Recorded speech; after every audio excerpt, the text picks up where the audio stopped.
Welcome to What If Sleep's Storian, soft-spoken tales to slow the day's thoughts and carry you toward peaceful sleep. Before we begin, tell me where in the world you're listening from tonight, and, if you wish, what's on your mind. I read every note and love keeping quiet company across distances. If this brings you peace, a like and subscribe will help me make more nightbound stories, and if you'd like to support even further, you can buy me a coffee through the link in the description. Now, settle in, get comfortable, and breathe with me as we begin. The fog pressed itself against the windows of 221B Baker Street, like an old acquaintance who'd forgotten the courtesy of knocking. It was the particular sort of November fog that London wore with pride, thick as wool, damp as regret, and possessed of that curious ability to muffle the world until even the clatter of hansoms on the cobblestones below sounded like a memory rather than a present thing. Inside, the sitting room held its own atmosphere, coal smoke curling lazily from the grate, the scent of yesterday's pipe tobacco mingling with this morning's, and beneath it all the faint perfume of beeswax polish that Mrs. Hudson applied to the furniture with the dedication of a sacrament. The clock on the mantelpiece, a temperamental brass affair that Holmes insisted kept better time than Big Ben, though Watson privately doubted this, marked 7:30 with a wheeze and a chime. Morning had arrived at Baker Street, though the fog made a liar of the hour, casting everything in that peculiar grey-gold dimness that belonged neither to night nor day but to some drowsy country in between. Mrs. Hudson's footsteps on the 17 stairs were as reliable as that clock, perhaps more so. 16 steps, a pause at the landing to catch her breath. She would never admit to needing it, but her knees remembered every one of her 63 years, and then the final step, accompanied by the soft rattle of the breakfast tray. This morning, however, something in that rattle sounded wrong. Not louder precisely, but discordant, a note that didn't belong in the familiar symphony of morning at 221B. She appeared in the doorway, her grey dress crisp despite the early hour, her white apron spotless in that way that spoke of a woman who'd waged war against London's soot for decades and refused to surrender. But her face, her face told a different story. The lines around her mouth had deepened, carved by something more than mere fatigue, and her eyes carried a shadow that had nothing to do with the fog-dimmed light. "Your breakfast, Mr. Holmes, Dr. Watson," she said, her voice steady as always, though perhaps a shade quieter. She set the tray on the table between the two armchairs with her customary precision. Toast arranged just so, marmalade in its small crystal pot, butter in its dish, and the teapot, the brown Betty, that had served them faithfully for 3 years, sending up its gentle spiral of steam. But there was no second teapot this morning, no delicate porcelain cup and saucer that usually accompanied Mrs. Hudson's own morning tea, the one she took standing by the window while pretending not to listen to Holmes and Watson's conversation, the one ritual she allowed herself before descending to wage battle against the demands of a lodging-house in the heart of London. Holmes, who had been examining a monograph on tobacco ash, with the intensity most men reserve for love letters or racing forms, glanced up. His grey eyes, sharp as surgical steel yet capable of remarkable warmth when he chose to deploy it, flickered from the tray to Mrs. Hudson's face and back again. The entire observation took perhaps 2 seconds, but Watson, who'd learned to read his friend's expressions like a second language, saw the detective's interest kindle like a match struck in darkness. "Mrs. Hudson," Holmes said, setting aside his monograph with deliberate care, "you've not brought your teacup." "No, sir." She smoothed her apron, a gesture Watson had observed over countless mornings, usually performed with absent-minded habit. This morning, her hands lingered on the fabric, worrying it slightly. "I'll take my tea downstairs today, if it's all the same." "It is not remotely the same," Holmes replied, his tone mild but persistent. "You've taken your morning tea at that window?" He gestured to the east-facing window where pale light struggled through the fog. "Every morning for the past 4 years, barring illness, holiday, and one memorable occasion involving a duchess and a missing tiara. You stand precisely there because the morning light, such as it is in London, falls most agreeably at that spot. You remain for exactly 8 minutes, which allows the tea to cool to your preferred temperature while you observe the street below. In winter, you watch the lamplighter make his rounds. In summer, the flower seller. You have never, in all that time, taken your morning tea downstairs." Mrs. Hudson's lips twitched in something that wasn't quite a smile. "You notice a great deal, Mr. Holmes?" It is my profession to notice, Mrs. Hudson. It is also, if I may be so bold, my privilege." He leaned back in his chair, steepling his fingers beneath his chin. "What has happened to your teacup?" The question hung in the air between them, soft as the fog outside, but weighted with something more than mere curiosity. Watson watched Mrs. Hudson's face, saw the way her jaw tightened almost imperceptibly, the way her hands finally stilled on her apron. "It's cracked, sir," she said at last. "Nothing of consequence. These things happen." "These things do indeed happen," Holmes agreed. "China is fragile and the world is careless, but that particular teacup was not just any vessel. If I recall correctly, and I assure you I do, it was a gift. Wedgwood, late 1870s, hand-painted with forget-me-nots. Blue on cream. Rather fine work, actually. You've treated it with extraordinary care. I've never seen you use it for anyone but yourself. Never seen it anywhere but on your morning tray or in your quarters. One might even say you treasured it." Watson glanced at his friend with renewed appreciation. He himself had barely registered the teacup's existence beyond its function, yet Holmes had catalogued its provenance, its decoration, its significance. It was, Watson reflected, both remarkable and slightly unsettling, this capacity for observation. Like living with a man who could read the morning paper through the back of your head. Mrs. Hudson stood very still.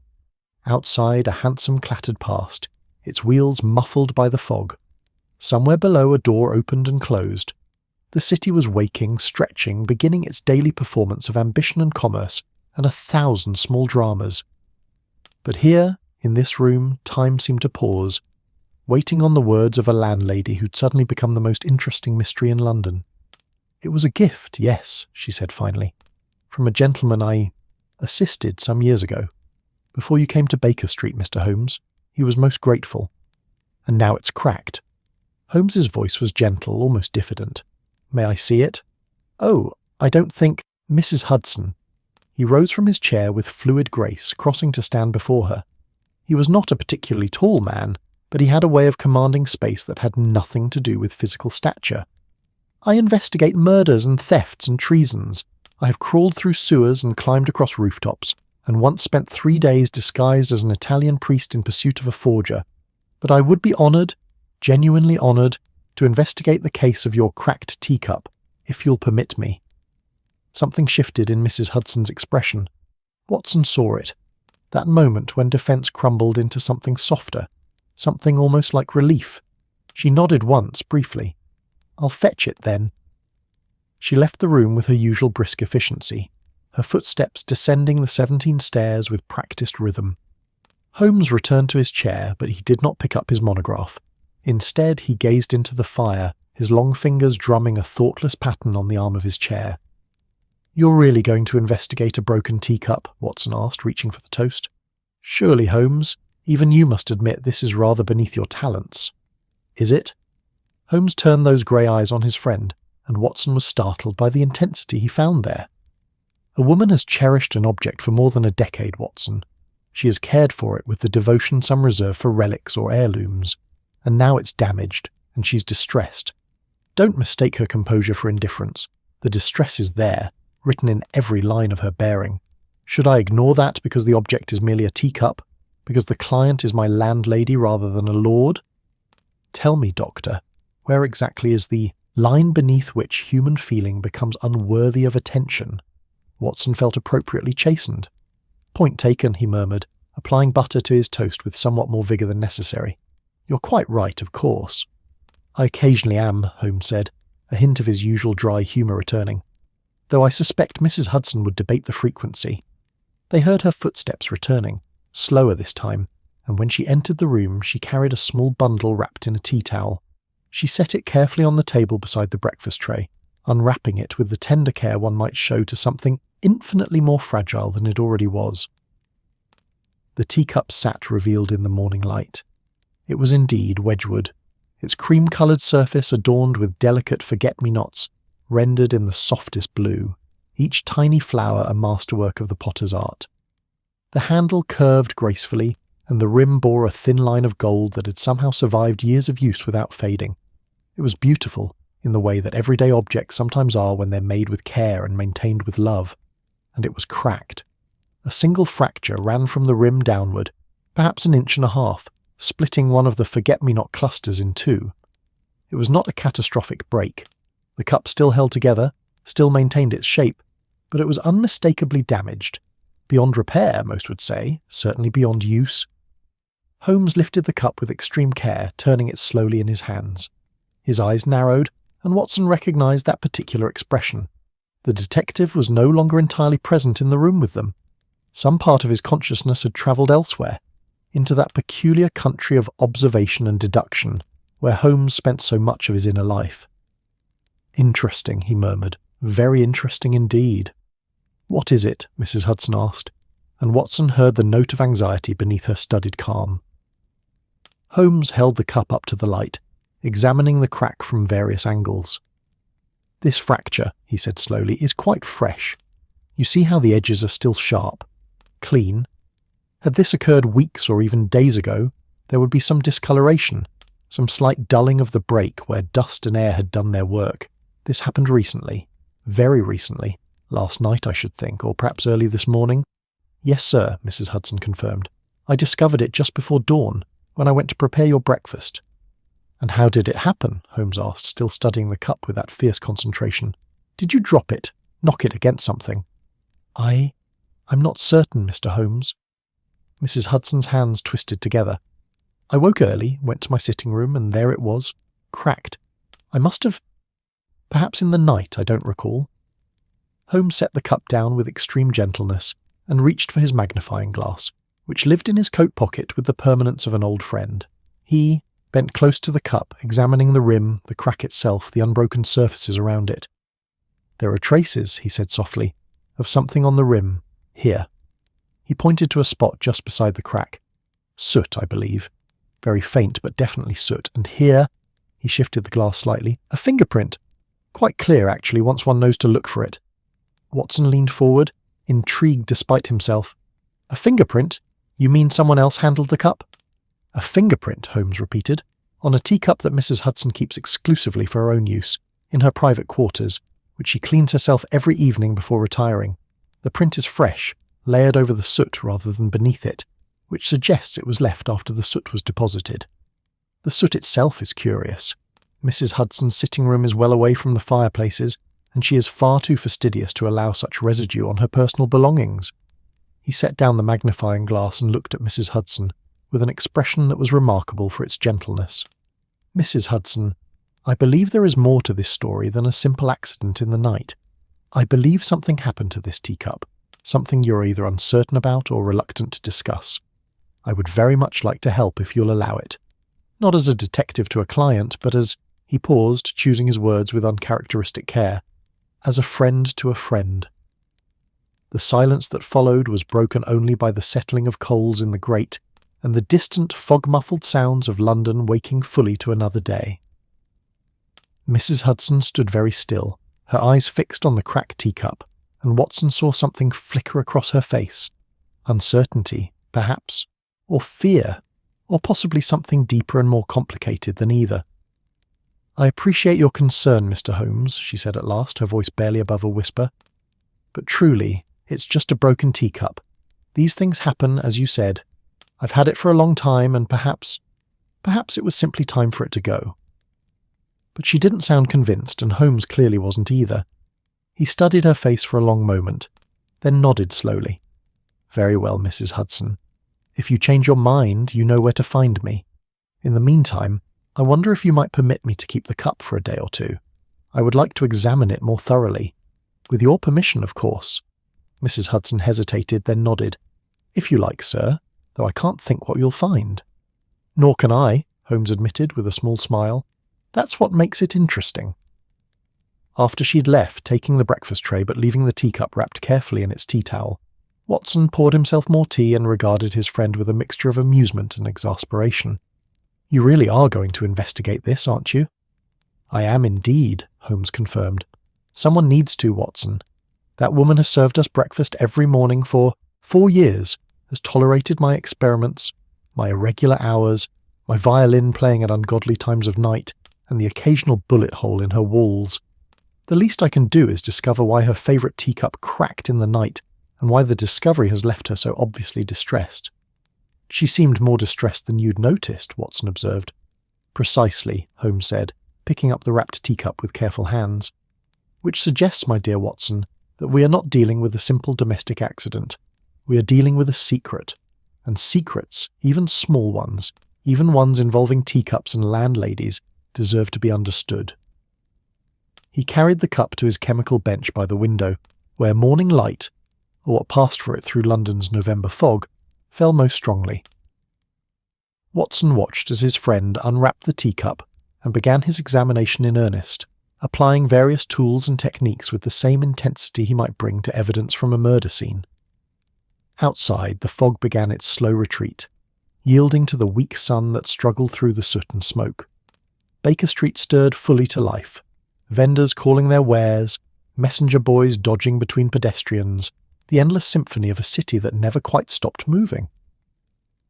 But in the sitting room of 221B, Sherlock Holmes bent over a cracked teacup, and Watson found himself hoping, rather to his own surprise, that his friend would find whatever answers Mrs. Hudson needed, whether she knew she needed them or not. The case of the cracked teacup had begun, small and domestic as it was, and somehow Watson suspected it would prove more complex than either of them anticipated. After all, the smallest mysteries were often the most revealing, and the quietest secrets sometimes shouted loudest when finally brought to light. The morning aged slowly, as November mornings do in London when the fog refuses to fully surrender its hold on the city. Holmes remained at his chemical bench for the better part of 2 hours, the cracked teacup positioned under his most powerful magnifying glass, occasionally illuminated by the flame of a spirit lamp or scrutinized through various tinted lenses that Watson couldn't begin to guess the purpose of.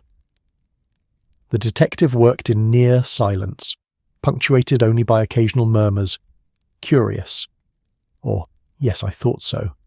That told Watson his friend was indeed finding something of interest in that fractured porcelain.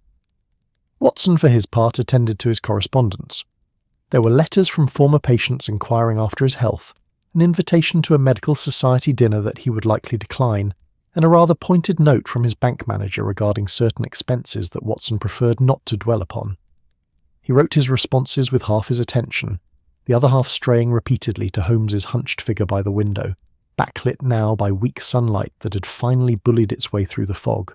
"Holmes," Watson said at last, setting down his pen, "you've been at that for 2 hours.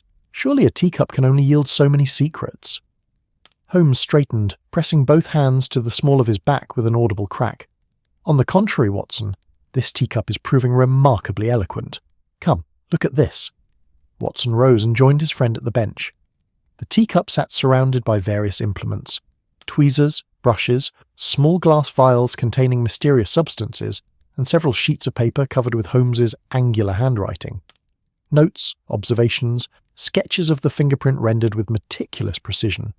"First," Holmes said, gesturing to the crack itself, "observe the fracture pattern. It runs vertically from the rim downward, yes, but look more closely at the point of origin." He adjusted the magnifying glass. "See here, at the very top of the crack. The porcelain hasn't simply split. It's been compressed inward, ever so slightly before fracturing. This suggests pressure applied from the outside, not an impact from dropping or knocking against something. Someone squeezed this cup, Watson. Squeezed it hard enough to crack it." "Good Lord," Watson murmured, "but why would anyone squeeze a teacup, and with such force?" "An excellent question to which we shall return. Second, the soot." Holmes picked up one of the glass vials which contained a few dark specks. "I've scraped what I could from the rim. It's coal soot, as I suspected, but with traces of ash from oak wood. Not the sort of residue one finds in a well-maintained sitting room. It's chimney soot, Watson, the kind that accumulates when someone reaches up into a flue." Watson frowned. "You're suggesting Mrs. Hudson was—" "What? Climbing about in chimneys?" "I'm suggesting nothing yet. I'm observing. Third, and most intriguing, the fingerprint." Holmes indicated the rim of the cup, where Watson could now see under the magnification the distinct whorls and ridges of a thumbprint. "I've made several impressions of it using silver nitrate. The print is quite clear and it matches." He pulled out another sheet of paper covered with inked fingerprints. "These prints, which I obtained from Mrs. Hudson's teapot this morning after she brought up breakfast." "You took Mrs. Hudson's fingerprints without her knowledge?" Watson asked, somewhere between impressed and appalled. "The teapot is a communal object, Watson. I merely observed what was already there. The point is, the fingerprint on the cracked cup is Mrs. Hudson's own. She was the one who squeezed it hard enough to crack it. The question becomes, why? Holmes began to pace, his long legs carrying him back and forth across the Turkish carpet that had seen so many of his perambulations it bore faint paths like game trails through a forest. Watson recognised this particular mode. His friend was no longer simply observing but synthesising, building one of those remarkable edifices of deduction that could construct entire narratives from the smallest fragments of evidence. "Let us consider what we know," Holmes said, his voice taking on that lecturing quality that Watson had learned to appreciate, even enjoy. "Mrs. Hudson owns a teacup of considerable sentimental value, a gift from a grateful client some years ago before my arrival at Baker Street, which places the event prior to 1881 at least 9 years past. She treasures this cup, uses it exclusively, and keeps it in her private quarters. Last night, or in the very early hours of this morning, she squeezed this cup with sufficient force to crack it. In doing so, she left a thumbprint layered over chimney soot that had somehow gotten onto the rim. She then wrapped the cup in a tea towel and this morning appeared without it, clearly distressed but attempting to conceal that distress. When questioned, she claimed not to remember how it broke, which is almost certainly a lie. One doesn't forget cracking one's most precious possession. She then accepted my offer to examine it, with what I read as relief mixed with anxiety. "So she wanted you to investigate but didn't want to ask," Watson ventured. "Perhaps. Or she feared what I might discover. Or both." Holmes stopped his pacing and stood before the fire, staring into the flames as if they might offer answers. "Watson, what sort of grateful client gives a landlady a Wedgwood teacup? A wealthy one, I suppose. Someone of means who wished to express genuine appreciation." "Precisely. But for what? Mrs. Hudson is a landlady, not a private investigator or a society hostess. What service might she have rendered that would inspire such a gift?" Watson considered this. In the years he'd lived at Baker Street, he'd come to understand that Mrs. Hudson was far more than she appeared. She was discreet, observant, and possessed of a quiet competence that extended well beyond managing a household. She'd assisted in several of Holmes's cases, always with perfect tact, never asking questions she shouldn't. But before Holmes's arrival, what had her life been? "Perhaps," Watson said slowly, "she helped someone in trouble, someone who came to her lodging house seeking more than just a room." Exactly my thought. Holmes turned from the fire, his eyes bright with the peculiar enthusiasm that animated him during a case. "London's lodging houses are curious places, Watson. They're public yet private, transient yet intimate. People pass through them at the most vulnerable moments of their lives, arriving in the city with nothing but hope, fleeing from circumstances they'd rather not name, hiding from debts or scandals or worse. A landlady sees everything, knows everything, and if she's wise, says nothing. But if she's also compassionate—" He trailed off meaningfully. "She might help someone who desperately needed it," Watson finished. "But Holmes, that was nearly a decade ago. Why would it matter now? Why would remembering it cause her to crack her teacup?" "Why indeed?" Holmes resumed his pacing. "Unless she wasn't simply remembering. Unless she was accessing something, retrieving something. The chimney soot suggests she reached into a flue, and the force required to crack the cup suggests she was gripping it while doing something that required strength or caused fear. What if the teacup wasn't just a gift, Watson? What if it was also a hiding place?" Watson blinked. "A hiding place? But it's a teacup, Holmes. Where could one hide anything in a teacup?" "Inside it, obviously." Holmes strode back to the chemical bench and picked up the cup with careful hands. "Look at the size of it. Deep, with a wide bowl. One could easily conceal something small inside it, a key, a piece of jewellery, a folded letter, and then place the cup somewhere innocuous where it would never be disturbed because it appeared to be in regular use.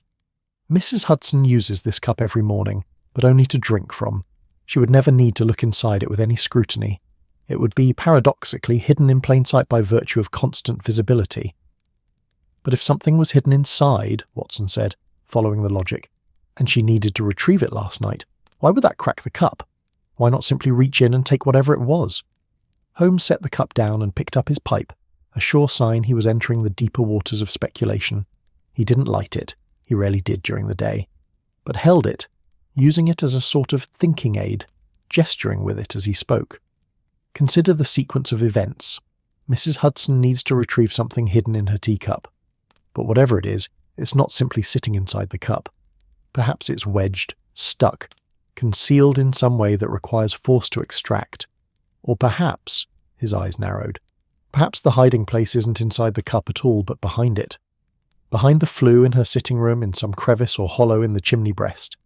She reaches up into the flue, hence the chimney soot, while holding her teacup, perhaps needing both hands for the retrieval, but unwilling to put down her precious cup. In the effort of reaching, grasping, pulling, she squeezes the cup too hard. It cracks. That's rather elaborate, Holmes. Is it? Or is it simply human? She treasures the cup, Watson. Even in the midst of whatever urgent business required her to retrieve this hidden object, she couldn't bear to leave it sitting on a table. She held it close, and in doing so, accidentally destroyed it. Holmes's voice softened. There's something rather poignant in that, don't you think? Watson did think so, actually. He found himself constructing an image of Mrs. Hudson in the small hours before dawn, standing before her fireplace in her nightdress and shawl, reaching up into the dark throat of the chimney with one hand while the other clutched her beloved teacup. Needing something hidden there, needing it urgently enough to wake before dawn, but unable to set down the fragile reminder of some long-ago kindness. And then the crack, the small sound of porcelain giving way, and the immediate understanding that she'd broken something irreplaceable. What could be so important, Watson wondered aloud, that she'd need to retrieve it in the middle of the night after all these years? That, Holmes said, is the question that interests me most. What has changed? What has happened to make a 9-year-old secret suddenly relevant again? He tapped the pipe against his palm, a rhythmic gesture. The grateful client who gave her the teacup. Could that person have returned, made contact somehow, threatened to reveal whatever Mrs. Hudson helped them hide? You're assuming it was something illicit. I'm assuming nothing, but people don't hide things in chimney breasts if those things are innocent, Watson. Letters, documents, jewellery, hidden objects imply secrets, and secrets imply something that someone, somewhere, would prefer to remain unknown. A knock at the door interrupted Holmes's theorising. It was Mrs. Hudson carrying the midday post on a silver tray. She set it on the table with her usual efficiency, but Watson noticed she avoided looking at the chemical bench where her teacup still sat in state, among Holmes's instruments. "Will you be wanting lunch, gentlemen?" she asked. "I've had a nice cold roast and some of yesterday's bread that's still fresh enough." "That would be lovely, Mrs. Hudson," Watson said warmly. "Thank you."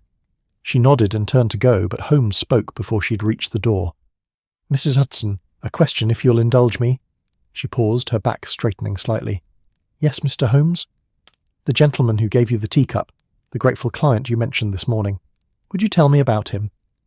The silence stretched long enough that Watson felt compelled to glance at Holmes, wondering if his friend had pressed too hard. But Mrs. Hudson finally turned, and her face bore an expression Watson had never seen there before. Not quite fear, not quite sadness, but something that encompassed both and added layers of complexity he couldn't name. "His name was Mr. Ashford," she said quietly. "Thomas Ashford. He came to my lodging house in the winter of 1881. January, it was bitter cold, snow in the streets. He took a room on the second floor, said he was in London on business. Import-export, he claimed, though I rather doubted it. He had the look of a man running from something, Mr. Holmes, that particular haunted quality that people get when they are afraid to look over their shoulder but can't help doing it anyway." Holmes had gone very still, his entire attention fixed on Mrs. Hudson, with an intensity that would have been uncomfortable had it been directed at Watson. But Mrs. Hudson seemed almost relieved to be speaking, as if the words had been pressing against her teeth for years. "He stayed 3 weeks," she continued, "kept odd hours, received no post, had no visitors. Most days he'd leave early and return late, always checking the street before he entered. I asked no questions. It's not my place to pry into my lodger's business. But I noticed things. I couldn't help but notice. He was educated, that was clear from his speech, and he'd been wealthy once. You could see it in the quality of his clothes, even though they'd been worn thin. A gentleman down on his luck, I thought, or a gentleman in trouble. And then?" Holmes prompted gently when she paused. "And then, one night, there was a commotion. Voices in the street, rough ones asking after Mr. Ashford. I went to his room to warn him, and I found him packing his few belongings in a terrible hurry. He was terrified, Mr. Holmes, shaking like a leaf. He begged me to tell anyone who asked that he'd left days before, taken a ship to America. He pressed money into my hand, more than he owed for the room, and this." She gestured toward the chemical bench. "The teacup. He said it had been his mother's, that it was the only thing of value he had left, and he wanted me to have it as thanks for my discretion." "And did you," Holmes asked, "tell the men he'd left?" "I did. They searched his room anyway, made a terrible mess of it, but they found nothing because there was nothing to find. He'd taken everything. I never saw Mr. Ashford again, never heard from him. For all I know, he did go to America, or he's dead, or he's still running. But I kept the teacup.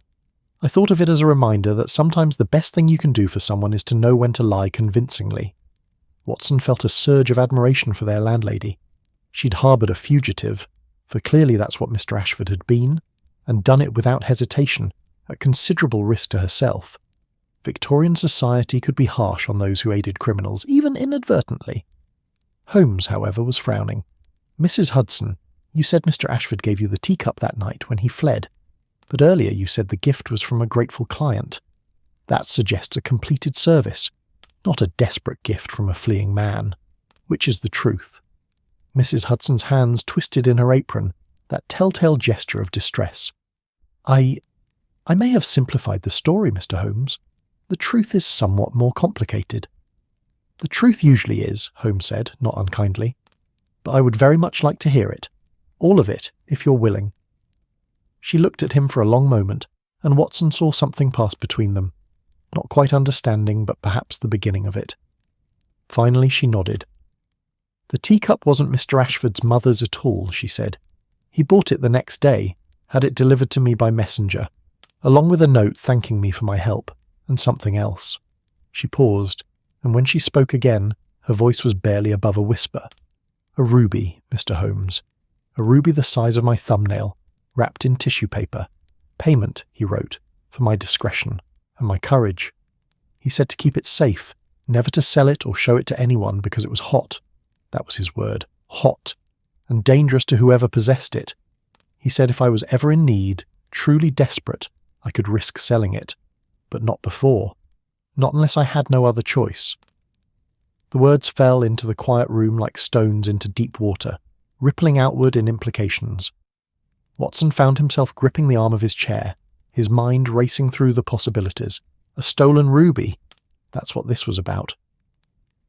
Mrs. Hudson had been harbouring not just a fugitive but stolen goods for nearly a decade. Holmes remarkably smiled. It was a small smile touched with something like respect. "And you hid it in the chimney behind your fireplace, wrapped it, placed it in some crevice in the brickwork and then went on with your life, never touching it, never speaking of it, until last night when something happened that made you need to check on it, to make sure it was still there." Mrs. Hudson nodded, her eyes bright with unshed tears. "I've never told anyone, Mr. Holmes. Not in all these years. I thought the secret had died with Mr. Ashford, wherever he was. But yesterday morning I received a letter. No return address, postmarked from Whitechapel. Inside was a single sentence. I know about the ruby." The afternoon light, which had been growing stronger as the fog finally surrendered to the November sun, seemed suddenly dimmer. Watson felt the atmosphere in the room shift, felt the case, if it could be called that, transform from a gentle domestic mystery into something altogether more serious. "Someone knows," Mrs. Hudson continued, her voice trembling slightly. "Someone knows what I did, what I've kept hidden all these years. And last night, I couldn't sleep. I kept thinking about the ruby, about whether it was safe, whether I should move it or destroy it, or... I don't know what I thought. I went to my sitting room before dawn, and I checked. I had to reach far back into the chimney, and I was holding my teacup because..." She laughed, a sound without humour. "Because I'm a foolish old woman who finds comfort in porcelain." "You're nothing of the sort," Holmes said firmly. "You're a woman who showed compassion to someone in desperate need, who's kept faith with a trust for 9 years, and who's now frightened because that trust has been discovered. That's not foolishness, Mrs. Hudson. That's loyalty. Possibly misguided, certainly dangerous, but admirable nonetheless." He crossed to her and in a gesture that startled Watson with its gentleness, placed a hand briefly on her shoulder. "You should have told me sooner, but you've told me now, and that's what matters. Watson and I will help you sort this out. I promise you that." Mrs. Hudson looked up at him, and a single tear traced down her lined cheek. "The ruby's still there, Mr. Holmes. I checked. It's safe. But for how long? And who sent that letter? And what do they want?" "Excellent questions," Holmes said, his mind clearly already racing ahead to solutions. "All of which we shall answer. But first, I think you should bring us that letter. And then, my dear Mrs. Hudson, you should tell us everything else you remember about Mr. Thomas Ashford. Every detail, no matter how small. Because somewhere in your memories of that winter lies the key to understanding why, after 9 years of silence, someone has suddenly taken an interest in a hidden ruby and the woman who's guarded it." Mrs. Hudson nodded and left to fetch the letter. Watson watched her go, then turned to Holmes. "Well," he said, "this has become rather more serious than a cracked teacup." "Indeed it has," Holmes agreed, and there was a gleam in his eye that Watson recognised well. It was the look of a man who'd been handed a puzzle worthy of his talents, and who intended to solve it thoroughly. "Indeed it has." The letter, when Mrs. Hudson brought it up from her private quarters, proved to be a study in studied anonymity. It arrived on a small silver tray, the same one she used for calling cards, Watson noted, as if this threatening missive deserved the same courteous treatment as an invitation to tea. Holmes took it with careful fingers, holding it by the edges as he examined first the envelope, then the single sheet of paper within. The envelope was common enough, cheap cream-coloured paper of the sort one could purchase at any stationer's in London for a few pence. The postmark, as Mrs. Hudson had said, was Whitechapel, dated 2 days prior. The address had been written in a careful, deliberate hand that suggested someone taking pains to disguise their natural writing style. Each letter was formed with such precision that it bordered on artificiality, as if the writer had been copying from a child's penmanship primer. The message inside was even more sparse. 5 words in that same artificially careful script. "I know about the ruby." No signature, no return address, no demands or threats. Just those 5 words, pregnant with implication. Holmes carried the letter to the window, holding it up to the weak November sunlight that had finally managed to assert itself over the morning's fog. He studied it for several minutes, occasionally bringing his magnifying glass into play, his brow furrowed in concentration. Watson and Mrs. Hudson waited in silence, the only sound the gentle ticking of the temperamental mantelpiece clock and the distant rumble of London going about its business. "Well?" Watson finally asked, unable to contain his curiosity. "Fascinating," Holmes murmured, still staring at the paper.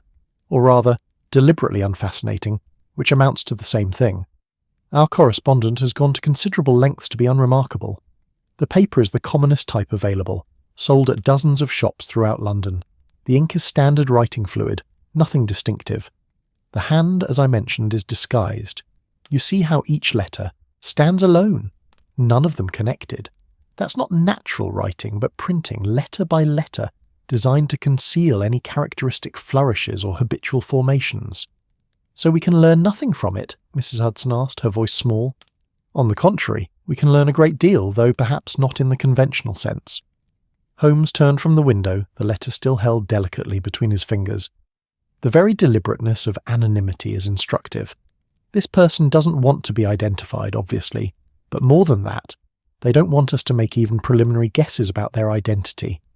That suggests either that they're known to you, Mrs. Hudson, and would be recognised by their natural hand, or that they're taking precautions against a skilled investigator who might deduce something from seemingly innocent details. Or both, Watson suggested. Quite possibly both. The postmark from Whitechapel could be genuine, or it could be misdirection. Drop a letter in a Whitechapel posting box to suggest the writer lives in that district, when in fact they reside in Mayfair or Kensington. The timing is also interesting. Posted 2 days ago, which means it arrived yesterday morning, and last night you felt compelled to check on the ruby, so our mysterious correspondent achieved their goal. They've unsettled you, made you act. "But to what end?" Mrs. Hudson asked. "If they wanted the ruby, why not simply demand it? Why this game?" Holmes set the letter down on the table and began to pace, that restless energy animating him again. "An excellent question. Let us consider the possibilities. First, they might be testing you, confirming that the ruby still exists and that you still have access to it. Your behaviour, checking on it in the middle of the night, would certainly suggest both those things to anyone watching. Second, They might be establishing psychological control, making you afraid, making you uncertain. Fear makes people careless, makes them vulnerable to manipulation. Third, they might be warning you that they know your secret, giving you time to consider your options before they make their actual demand. Or fourth, Watson interjected, they might not want the ruby at all. They might want something else entirely, and the ruby is leverage. Holmes stopped pacing and looked at his friend with approval. Well reasoned, Watson. Yes, that's certainly possible. Mrs. Hudson, has anything else unusual happened recently? Any other letters? Any strangers asking after you or taking particular interest in the house? Mrs. Hudson considered this, her weathered hands folded in her lap. She sat in Watson's customary chair, looking smaller somehow than her usual bustling self, as if the weight of her 9-year secret had finally caught up with her, now that it had been spoken aloud. Nothing that seemed strange at the time, she said slowly, though now that you mention it, there was a man, perhaps a week ago. He came to the door asking if I had rooms available. I told him I was fully let, which is true, of course, with you gentlemen occupying the first floor and Mr. Hendricks on the second. He seemed disappointed, said he'd heard good things about the house, that an old friend had lodged here years ago and spoke highly of the accommodations. He asked if I'd been the landlady for a long. And you said, Holmes prompted, that I'd owned the house for 15 years. He asked if I kept records of past lodgers, said his friend had stayed here in 81 or 82 and he'd lost touch with him. I said I didn't keep such records beyond what was required for my accounts, which was true. He thanked me and left. I thought nothing of it at the time. People do occasionally come looking for old acquaintances who've passed through lodging houses. London's a big city, and people lose track of each other. Holmes had gone very still, his grey eyes sharp. Describe this man. Middling height, perhaps 40 years of age. Well-dressed but not ostentatious. A clerk or a shopkeeper, I'd have said.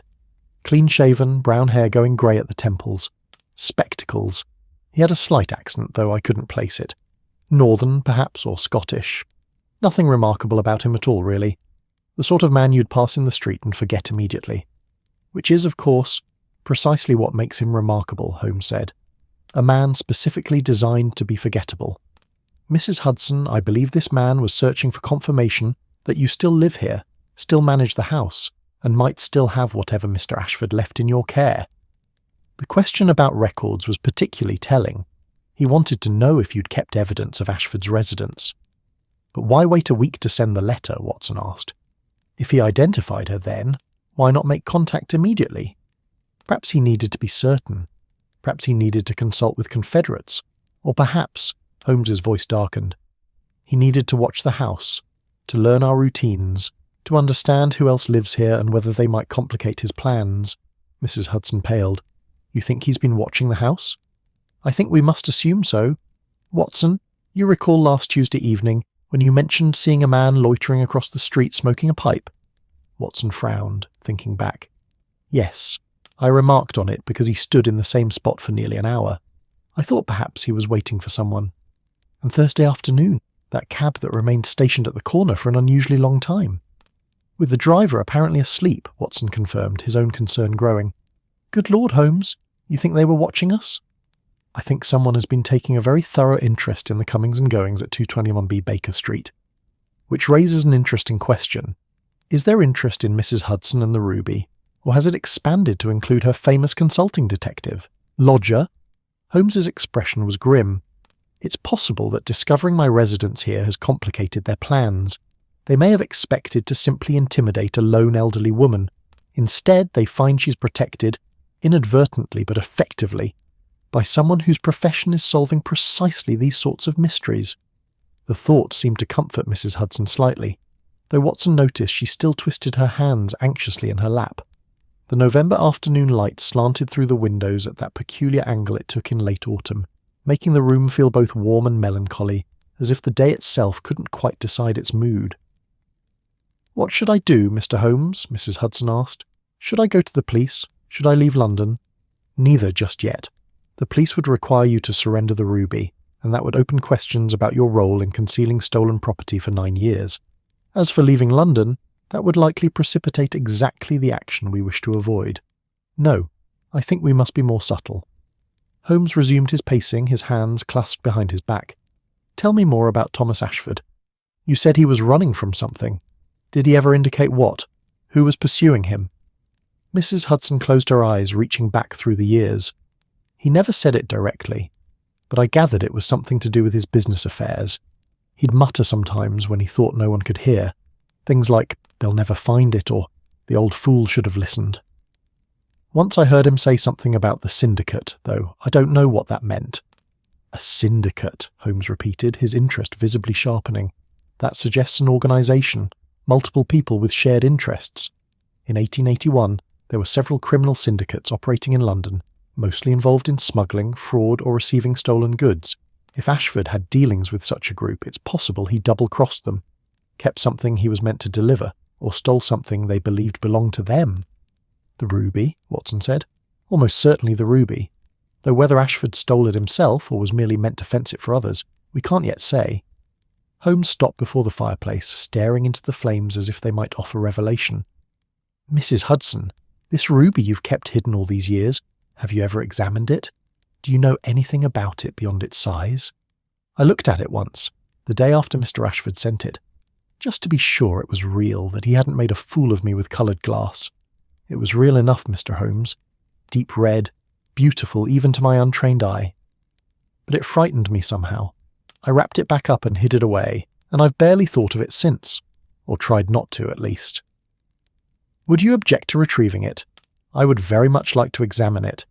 Precious stones can sometimes be traced, especially if they're notable enough to have criminal history attached to them."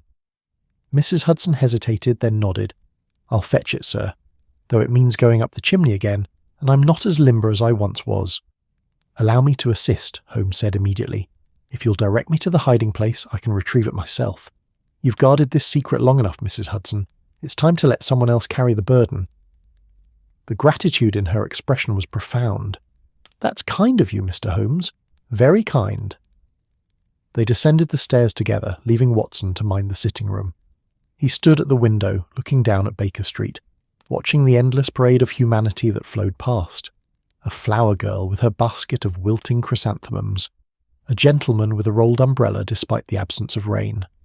Two young boys chasing each other, their laughter rising above the rumble of cartwheels. An ordinary November afternoon in London, the city indifferent to the small drama unfolding in one of its countless lodging houses. But was someone watching? Watson studied the street with new attention, looking for anyone who seemed too stationary, too interested in their building. There, a man in a dark coat standing in a doorway across the street. But no, he was merely sheltering from the wind while he lit a cigarette, and once it was lit he moved on. A cab at the corner, but the driver was actively soliciting fares, not watching their windows. Perhaps Holmes's theory of surveillance was wrong, or perhaps whoever had been watching had accomplished their goal and withdrawn. Holmes and Mrs. Hudson returned after perhaps 10 minutes. Holmes carried a small cloth bag, and his expression suggested he'd found something interesting. Mrs. Hudson looked relieved, as if the mere act of removing the ruby from her rooms had lightened some invisible weight. "Watson," Holmes said, moving immediately to the chemical bench where the afternoon light still fell most strongly, "come look at this." He opened the cloth bag and carefully tipped its contents onto a white cloth he'd spread on the bench. The ruby rolled out, catching the light, and Watson drew in a sharp breath. He was no expert in precious stones, but even to his untrained eye, this was an extraordinary specimen. It was roughly oval in shape, perhaps an inch long and 3/4 wide, and its colour was the deep, bloody red of fine wine held up to candlelight. It seemed to glow from within, as if it held some fragment of captured fire. "Good God," Watson breathed. "That must be worth a fortune. Several fortunes, I should think." Holmes had his magnifying glass out again, studying the stone from every angle. "Burmese, unless I'm very much mistaken. You see the colour? That particular shade of red, with just a hint of blue undertone?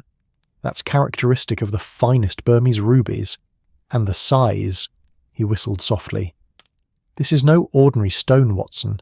This is the sort of gem that would have a name, a history, the sort that appears in jewellers' catalogues and auction records." He set down the magnifying glass and moved to his bookshelf, running his fingers along the spines until he found what he sought, a thick volume bound in green leather. "Ah, here we are. Notable precious stones of the British Empire, compiled by Sir Richard Pemberton in 1878. Let us see if our mysterious ruby makes an appearance." He spent the next 20 minutes leafing through the book, occasionally pausing to compare the stone to illustrations or to consult the detailed descriptions. Watson and Mrs. Hudson waited in silence, the tension building as Holmes worked. The clock ticked, the fire crackled. Outside, the afternoon aged toward evening, the light taking on that golden quality it acquired in the hour before dusk. "Here," Holmes said at last, his finger stabbing at a page. The Rangoon Star, a Burmese ruby of exceptional quality, weighing approximately 40 carats, described as oval in form with a colour reminiscent of pigeon's blood, possessed of remarkable clarity and fire. It was owned by the Maharaja of Patiala until 1879, when it was sold to a British collector named Reginald Thornbury. In 1880, it was reported stolen from Thornbury's London residence. The theft was never solved, and the stone was never recovered. He looked up from the book, his eyes meeting Mrs. Hudson's. "Your Mr. Ashford didn't steal this ruby himself, but he almost certainly stole it from whoever did steal it from Thornbury. And if my understanding of London's criminal underworld in that period is correct, there's only one syndicate that would have been capable of organising such a theft: the Stepney Ring." Watson felt a chill that had nothing to do with the cooling afternoon. The Stepney Ring. He'd read about them in the newspapers, though the name had faded from the headlines in recent years. They'd been one of the most sophisticated criminal organisations in London during the late 70s and early 80s, specialising in high-value thefts from aristocratic homes. The group had supposedly been broken up by Scotland Yard in 1882 or thereabouts, with several members arrested and others fleeing abroad. "If the Stepney Ring was involved," Watson said slowly, "and if they believe Mrs. Hudson still has their stone after all these years, then she's in considerably more danger than we initially supposed," Holmes finished. "This isn't merely about a stolen ruby, Watson. This is about lost pride, lost profit, and the long memory of criminals who don't forgive betrayal. If they've found her after 9 years, they'll want the ruby back, and they'll want revenge on anyone who helped Ashford escape with it." Mrs. Hudson had gone very pale. "What have I done?" she whispered. "I only wanted to help a frightened man. I never dreamed." "You couldn't have known," Watson said gently, moving to stand beside her chair. "You showed compassion to someone in need. That's nothing to regret, whatever the consequences." Holmes carefully wrapped the ruby and placed it in his desk drawer, locking it with a small key he kept on his watch chain. "Mrs. Hudson, you're not to worry. Watson and I have dealt with criminal organisations before, and we shall deal with this one, but we must be strategic. First, we need to understand who sent that letter and what they want. Second, we need to discover what became of Thomas Ashford, whether he's still alive, where he is, whether he might be somehow involved in this resurgence of interest. Third, we need to determine if there are other members of the Stepney Ring still at large who might pose a threat." "That's a considerable amount of investigation," Watson observed. "Then we'd best begin immediately. Mrs. Hudson, I want you to be especially cautious over the next few days. Vary your routines. Don't go out alone if you can avoid it. If anyone approaches you with questions about the past, or about former lodgers, or about anything that seems even slightly unusual, you're to tell me immediately. Understood?" She nodded, some colour returning to her cheeks now that there was a plan, now that she wasn't alone with her secret anymore. "I understand, Mr. Holmes, and thank you, both of you. I don't know what I would have done if—" "But you didn't have to do anything alone," Holmes interrupted gently. "That's what friends are for, Mrs. Hudson.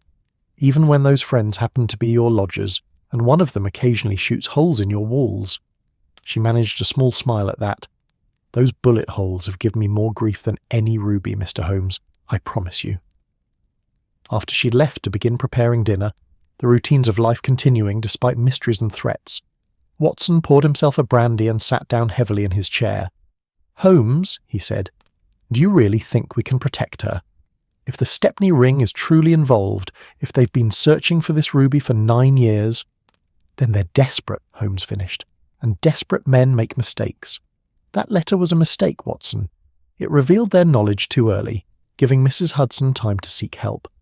A more sophisticated approach would have been to simply break into her rooms while she was out, search them thoroughly, and take the ruby without her ever knowing it was gone. The fact that they sent a threatening letter instead suggests either overconfidence or uncertainty. They're not sure she still has it, or they're not sure they can simply take it. That uncertainty is to our advantage." "Or," Watson said darkly, They wanted her to panic, wanted her to do exactly what she did, check on the ruby, confirm its location. Perhaps they were watching last night. Perhaps they know exactly where it is now. Holmes considered this, then shook his head.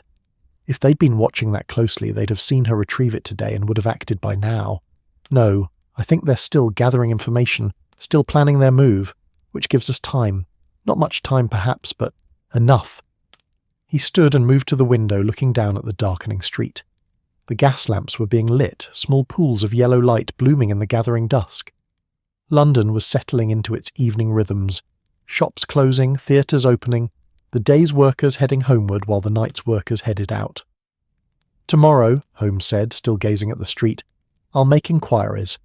Scotland Yard will have records of the Stepney Ring arrests. I'll need to know who was caught, who escaped, and who might still harbour ambitions toward recovering the Rangoon Star. I'll also send telegrams to my contacts in the criminal underworld. Yes, Watson, I have such contacts, and they're remarkably useful. Someone must know something about renewed interest in a 9-year-old theft." "And what should I do?" Watson asked. Holmes turned from the window, and in the dim light his face looked sharper, more hawk-like. "You, my dear Watson, should keep your service revolver close to hand and your eyes on our street. If we're being watched, I want to know by whom, and if anyone makes a move toward Mrs. Hudson, I want them to discover that this lodging-house is rather more formidable than it appears." Watson nodded, feeling that familiar mixture of apprehension and excitement that always accompanied Holmes's cases. Though this time the excitement was tempered by genuine concern for their landlady, for the woman who'd shown them nothing but kindness and competence for 4 years, who deserved better than to have her past kindness return as present danger. The evening deepened. Dinner came and went, Mrs. Hudson serving them with her usual efficiency, though Watson noticed her hands trembled slightly as she poured the wine.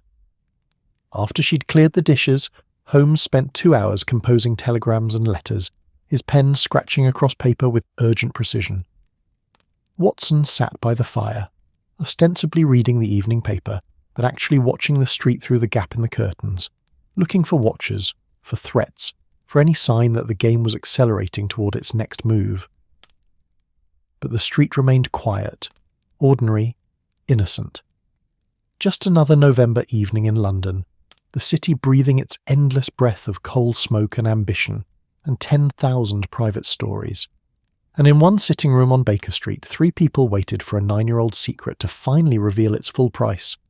The night passed without incident, though Watson slept poorly, his dreams populated by shadowy figures lurking in fog-shrouded doorways and rubies that glowed like warning lamps in the darkness. He woke before dawn to find Holmes already dressed and standing at the sitting-room window, a cup of cold tea forgotten on the sill beside him, his silhouette dark against the grey promise of morning. "Did you sleep at all?" Watson asked, drawing his dressing gown closer against the November chill that crept through even Baker Street's well-maintained walls. "An hour or 2. "Sufficient." Holmes didn't turn from the window. "I've been watching since 4 o'clock.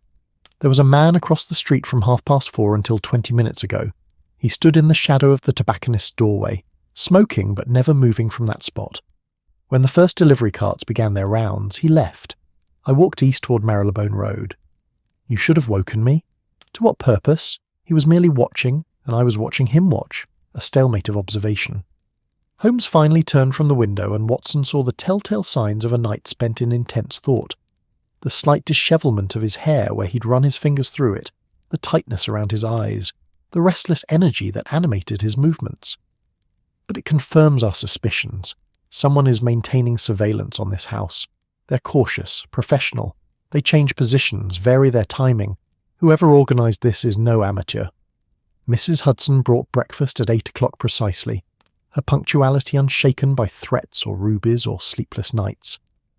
But Watson noticed the dark circles under her eyes, the way she flinched slightly when a cab clattered past on the street below.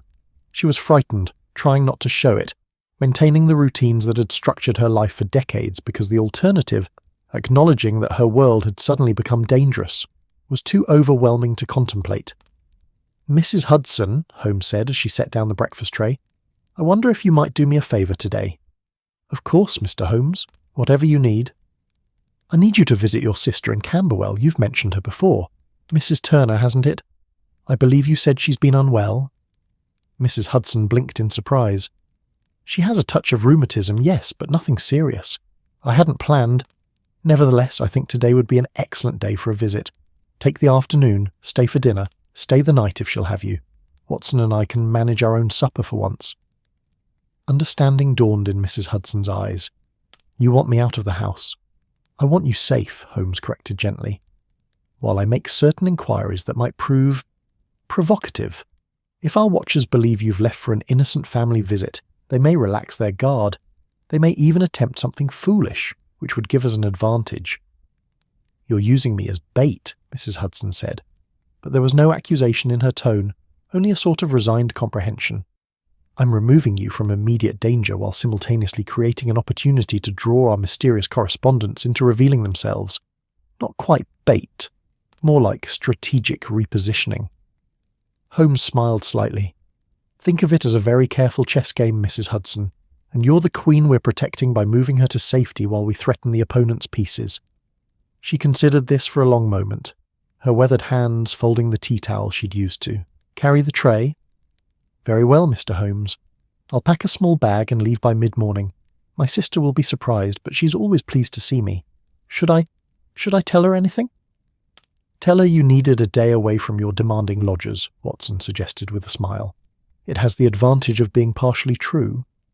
After Mrs. Hudson had left to prepare for her departure, Holmes turned to Watson with an expression of grim satisfaction. "Now we can act without worrying for her immediate safety. I've already sent a boy with messages to several of my contacts. Lestrade will be here within the hour. I've asked him to bring any Scotland Yard files on the Stepney ring case, and I've requested information from certain other quarters that may prove illuminating."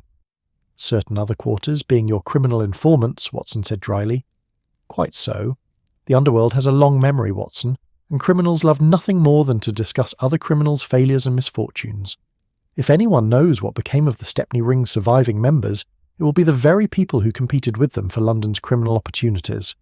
Inspector Lestrade arrived promptly at 9:30, looking harried and carrying a thick folder of documents that he set on the table with evident relief. "There you are, Mr. Holmes. Everything we have on the Stepney Ring, though I warn you it's not much. The case was before my time. Inspector Bradstreet handled it, and he's retired to Sussex now, raising chickens and pretending he never saw the inside of Scotland Yard." "The files will suffice for a start," Holmes said, already reaching for the folder. "Tell me, Lestrade, what's the official view of the Stepney Ring these days? Are they considered defunct?" Lestrade settled into a chair with the air of a man who'd been on his feet too long already this morning. "Defunct enough. We arrested 3 of them in '82, Henry Craddock, Samuel Vickers, and a woman named Elizabeth Marsh. They'd been running a sophisticated operation, planned robberies of wealthy homes, specialised in jewellery and small valuable items that could be easily fenced. They had connections to buyers on the continent, which is what made them so successful. Craddock got 10 years, Vickers 8, Marsh 6. They're all still in prison as far as I know. And the others?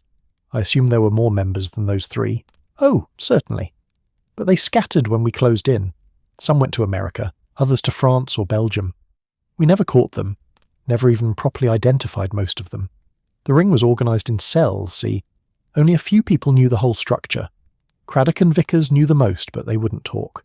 Some misguided sense of honour among thieves." Lestrade shook his head. "Why the interest, Mr. Holmes? You're not thinking they've reformed and started operating again? Nothing so dramatic. But their name has come up in connection with another matter, and I'm curious about loose ends. Did the stolen items ever surface? Were any of them recovered?" Lestrade snorted. "Barely anything. A few pieces showed up in continental pawn shops, but most of it vanished like morning mist. The ring's fences were too good, and their buyers too discreet. Probably half the titled ladies in Europe are wearing jewellery they don't know was stolen from other titled ladies in London." He paused, studying Holmes with shrewd eyes. "This is about a specific item, isn't it? Something that was never recovered." Holmes smiled. "You're becoming quite perceptive, Lestrade. I'm not at liberty to discuss details yet, but if my investigation bears fruit, Scotland Yard may find itself closing a very old case." After Lestrade had departed, mollified by vague promises of future information, Holmes spread the Scotland Yard files across the table and began to read with fierce concentration. Watson watched him work, occasionally handing over pages or pointing out details that seemed relevant, The files were indeed sparse: arrest reports, trial transcripts, witness statements from victims of the ring's thefts. But there were also names, dozens of them, suspected associates, possible fences, criminals who'd been questioned but never charged. "Here," Holmes said suddenly, his finger stabbing at a page. "Thomas Ashford, questioned in connection with the Thornbury robbery in January 1881, but released due to lack of evidence. At the time, he gave his address as a lodging house on Baker Street, Mrs. Hudson's lodging house." "So the police knew he was involved," Watson said. "Suspected he was involved. They had no proof, and Ashford was clever enough not to give them any. But look at the timing, Watson.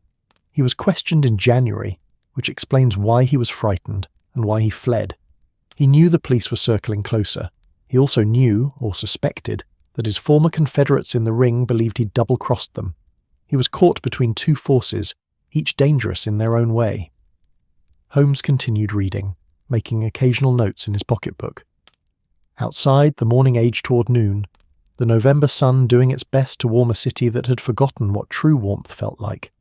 The sounds of Baker Street filtered up through the windows, vendors calling their wares, children playing some complicated game that involved much shouting, the eternal clatter of hooves and wheels on cobblestones. Around 11 o'clock, a street urchin appeared at the door with a grubby envelope addressed to Holmes in a handwriting that looked barely literate. Holmes gave the boy a coin and opened the envelope immediately, reading the message inside with evident interest. "From one of my contacts," he explained to Watson, "a gentleman who operates a rather questionable establishment near Limehouse and who hears everything worth hearing in London's criminal circles. He writes, in his own inimitable style, that there's been talk lately. Word has spread that someone's looking for information about old Stepney Ring members, offering good money for names, addresses, any details about who escaped arrest and where they might be now. Someone's gathering intelligence," Watson said. "Reforming the ring, or hunting its survivors. Either possibility is interesting." Holmes reread the message. He also mentions that one name has come up repeatedly in these inquiries: Marcus Pellew. Apparently Pellew was one of the ring's most important members, second only to Craddock in authority. He escaped to France after the arrests, but returned to England about 6 months ago. My contact believes he's in London now, living under an assumed name, keeping a low profile.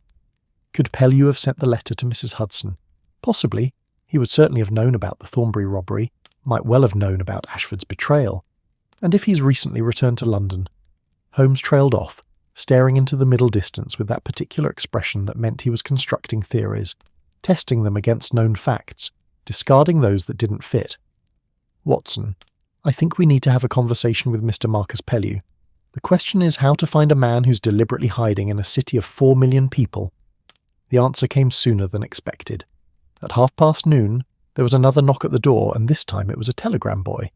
Holmes tipped him generously and read the telegram with eyebrows raised. "Remarkable," he murmured. "Absolutely remarkable. What is it?" "A telegram from Mycroft. It seems my brother has been following my inquiries with his usual unsettling omniscience. He writes that Marcus Pellew is currently residing at a boarding house in Clerkenwell under the name Marcus Peters. He works as a bookkeeper for a wine merchant. Mycroft has taken the liberty of verifying the man's identity and confirms it's the same Pellew who was involved with the Stepney ring." Watson knew better than to question how Mycroft Holmes, who supposedly spent his days pushing papers for some obscure government office, had access to such information. Mycroft's actual role in the British government was something Holmes rarely discussed, and Watson had learned not to probe. "Does your brother say anything else?" "Only that we should exercise caution. Pellew is considered dangerous, and Mycroft suggests we inform Scotland Yard before making any approach." Holmes's smile was wolfish, which is excellent advice that I intend to partially ignore. "I think we should visit Mr. Pellew this afternoon, Watson. A friendly conversation, nothing official. If he knows about Mrs. Hudson and Ruby, we need to understand his intentions, and if he doesn't," Holmes shrugged, "then we've eliminated a suspect and can focus our attention elsewhere. And if he proves hostile," Watson patted his jacket pocket, where his service revolver rested in its comfortable, familiar weight, "then we'll be prepared." They took a hansom to Clerkenwell, riding through streets that grew progressively narrower and dingier as they left the respectable environs of Baker Street behind. Clerkenwell was a curious district, neither quite slum nor quite respectable. a place where failed gentility mingled with aspiring poverty, where one might find a skilled craftsman living next door to a pickpocket, a scholarly clerk sharing a landing with a woman of questionable virtue. The boarding house where Marcus Pellew, or Peters, resided was a narrow brick building on a narrow brick street, indistinguishable from a dozen other narrow brick buildings that pressed against it like books on an overcrowded shelf. The front door was painted a green that had faded to the colour of old moss, and the windows were clean but covered with thin curtains that blocked any view of the interior. Holmes knocked firmly, and after a long moment the door was opened by a thin woman with suspicious eyes and grey hair scraped back into a bun so tight it seemed to stretch her face. "Yes," she said, in a tone that suggested visitors were neither expected nor particularly welcome. "Good afternoon, madam. I'm looking for Mr. Marcus Peters. I understand he lodges here." "He might. Who's asking?" Holmes produced a card, not his usual card, but one of several false ones he kept for such occasions. "Mr. Sheridan, from Willoughby and Sons. We're conducting an audit of our clients' accounts, and Mr. Peters handles the books for one of our wine merchants. Purely routine, I assure you." The woman studied the card with the air of one who couldn't read it, but wasn't about to admit as much. "He's not here. Works during the day, doesn't he? Come back around 6 of an evening." "I see. Well, we'll return then. Thank you for your time." They retreated to a coffee house across the street, settling into a corner table from which they could observe the boarding house's entrance. Watson ordered coffee that tasted of chicory and regret, while Holmes ordered nothing but sat with the stillness of a cat watching a mouse hole. "Now we wait," Holmes said softly, "and when Mr. Pellew returns, we'll see what sort of man we're dealing with, whether he's a reformed criminal trying to live quietly, or whether he's the one who's been sending threatening letters to elderly landladies. And if he is," Holmes's expression was cold, harder than Watson usually saw it, "then Mr. Pellew and I will have a very frank conversation about the wisdom of threatening people under my protection. I may not be able to prevent all of London's crimes, Watson, but I can certainly prevent crimes against the people I care about. Mrs. Hudson has been nothing but kind to us for 4 years. I'll not see that kindness repaid with fear." They settled in to wait as the afternoon slowly darkened toward evening, as Clerkenwell prepared for the transition from day's honest labour to night's more questionable enterprises. And in a boarding house across the street, a man who'd once been part of London's most sophisticated criminal organisation would soon return home, unaware that his past was waiting to greet him with questions he might not want to answer. The game, as Holmes liked to say, was afoot, and Watson found himself hoping that Marcus Pellew was innocent of threatening Mrs. Hudson, because if he wasn't, the evening promised to become very interesting indeed. The wait stretched into hours, time marked by the slow procession of humanity along Clerkenwell Street and the gradual cooling of Watson's coffee until it became undrinkable even by his tolerant standards. Holmes sat motionless save for his eyes, which tracked every person who approached the boarding house with the attention of a naturalist observing specimens in their native habitat. A charwoman with her bucket and brushes, a young man with the ink-stained fingers of a clerk, 2 women who walked together, their conversation animated by gossip or complaint. None of them were Marcus Pellew. The November afternoon faded toward evening with that peculiar rapidity of late autumn, when the sun seemed to simply give up its efforts around 4 o'clock and surrender the world to dusk. The gas lamps were lit, casting their yellow glow across wet cobblestones. It had begun to rain while they waited, a thin, persistent drizzle that made the street shimmer and turned every window into a blurred square of light. At 20 minutes past 6, a man approached the boarding house from the east, walking at the measured pace of someone who'd done this same walk 1,000 times before. He was of medium height and medium build, dressed in a dark coat that had seen better days but was still respectable, with a soft hat pulled low against the rain. He carried a worn leather satchel under one arm, the sort a bookkeeper might use to transport ledgers and accounts. Nothing about him suggested danger or criminal history. He looked, Watson thought, like precisely the sort of man one would pass in the street without a second glance, which was, of course, exactly what made him interesting. "That's him," Holmes murmured, already rising from his seat. "Come, Watson. But let's give him a moment to settle in before we knock. A man just home from work is more likely to be receptive than a man caught on his doorstep." They crossed the street through the rain, Watson turning up his collar against the damp. The boarding house entrance smelled of boiled cabbage and coal smoke, that universal scent of London's middling accommodations. Holmes examined the names listed beside the bell pulls in the dim entrance hall. No Marcus Peters, but there was an M. Peters on the second floor, back room. "Shall we?" Holmes said, already mounting the narrow stairs. The second-floor hallway was dimly lit by a single gas jet that hissed and flickered, casting dancing shadows on walls papered in a pattern that might once have been cheerful, but now looked merely faded and sad. Holmes knocked firmly, on the door marked 2B, and after a moment they heard footsteps approach. The door opened to reveal the man they'd seen enter moments before, now without his hat and coat, revealing thinning brown hair and a face that might have been handsome once but had been worn down by time and circumstance into something merely ordinary. His eyes were sharp and wary, the eyes of a man who'd learned not to trust unexpected visitors. "Mr. Peters," Holmes said pleasantly. "My name is Sherlock Holmes, and this is my colleague Dr. Watson. I wonder if we might have a few moments of your time." The change in the man's expression was subtle but unmistakable. The wariness sharpened into something harder, more calculating. "Sherlock Holmes," he repeated, his voice carrying the faint accent of education diluted by years of deliberate obscurity. "The detective. I can't imagine what business you'd have with a bookkeeper." "Can't you? I think perhaps you can, Mr. Pellew. Or do you prefer Peters? I understand the desire for a fresh start, but one's past has a way of finding one regardless of the name one chooses." For a long moment, Pellew stood frozen in his doorway and Watson tensed, his hand moving instinctively toward his pocket where his revolver rested. But then something in Pellew's expression shifted. Not quite resignation, but a sort of tired acceptance, as if he'd been expecting this conversation for a long time and was almost relieved it had finally arrived. "You'd better come in," he said quietly, stepping back to allow them entry. The room was small and Spartanly furnished. A narrow bed, a single chair, a small table that served as both desk and dining surface, a washstand in the corner.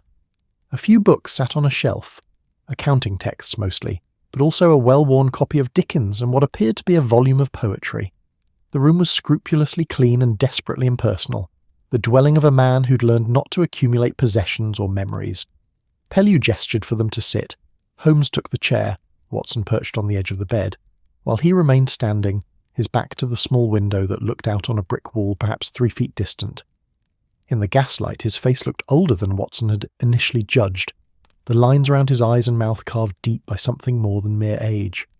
"How did you find me?" Pellew asked. "I've been careful, very careful."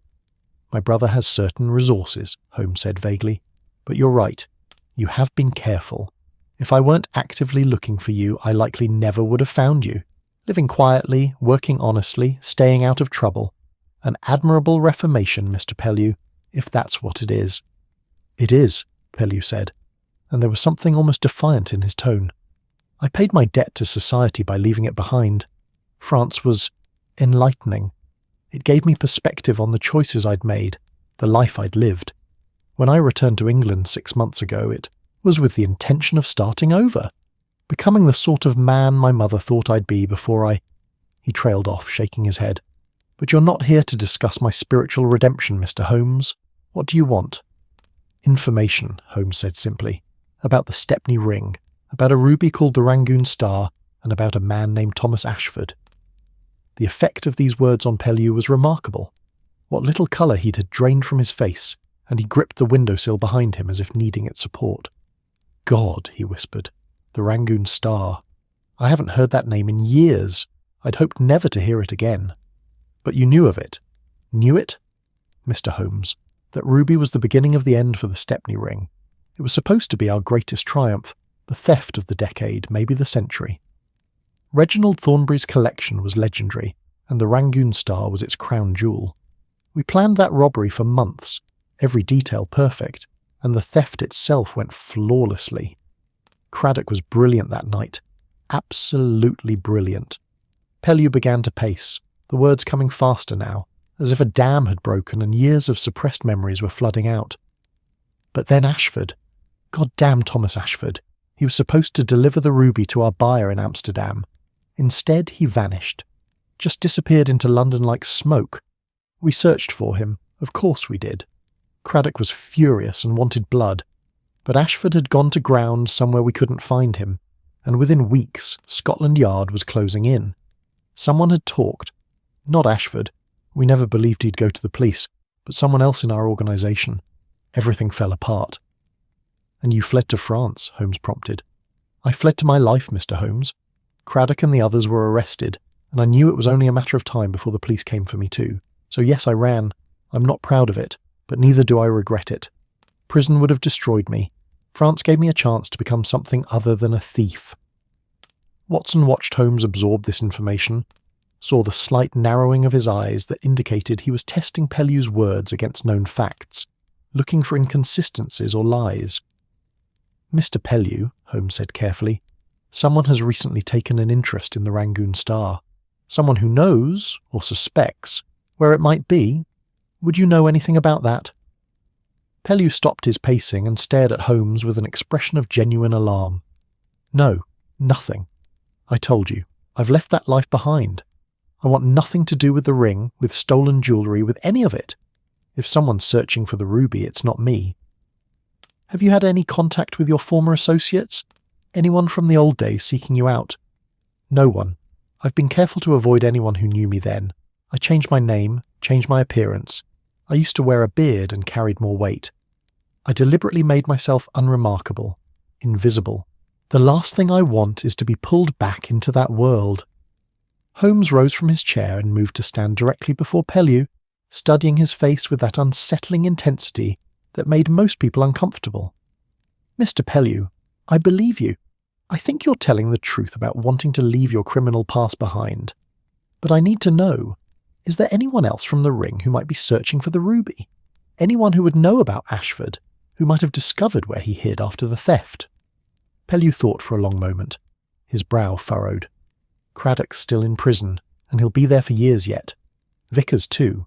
Elizabeth Marsh was released last year on parole, but I can't imagine she'd involve herself in this. She was always the smart one, knew when to walk away. There were others, minor players mostly, but I don't know what became of them. We were organised in cells, see? Only a few of us knew the complete structure.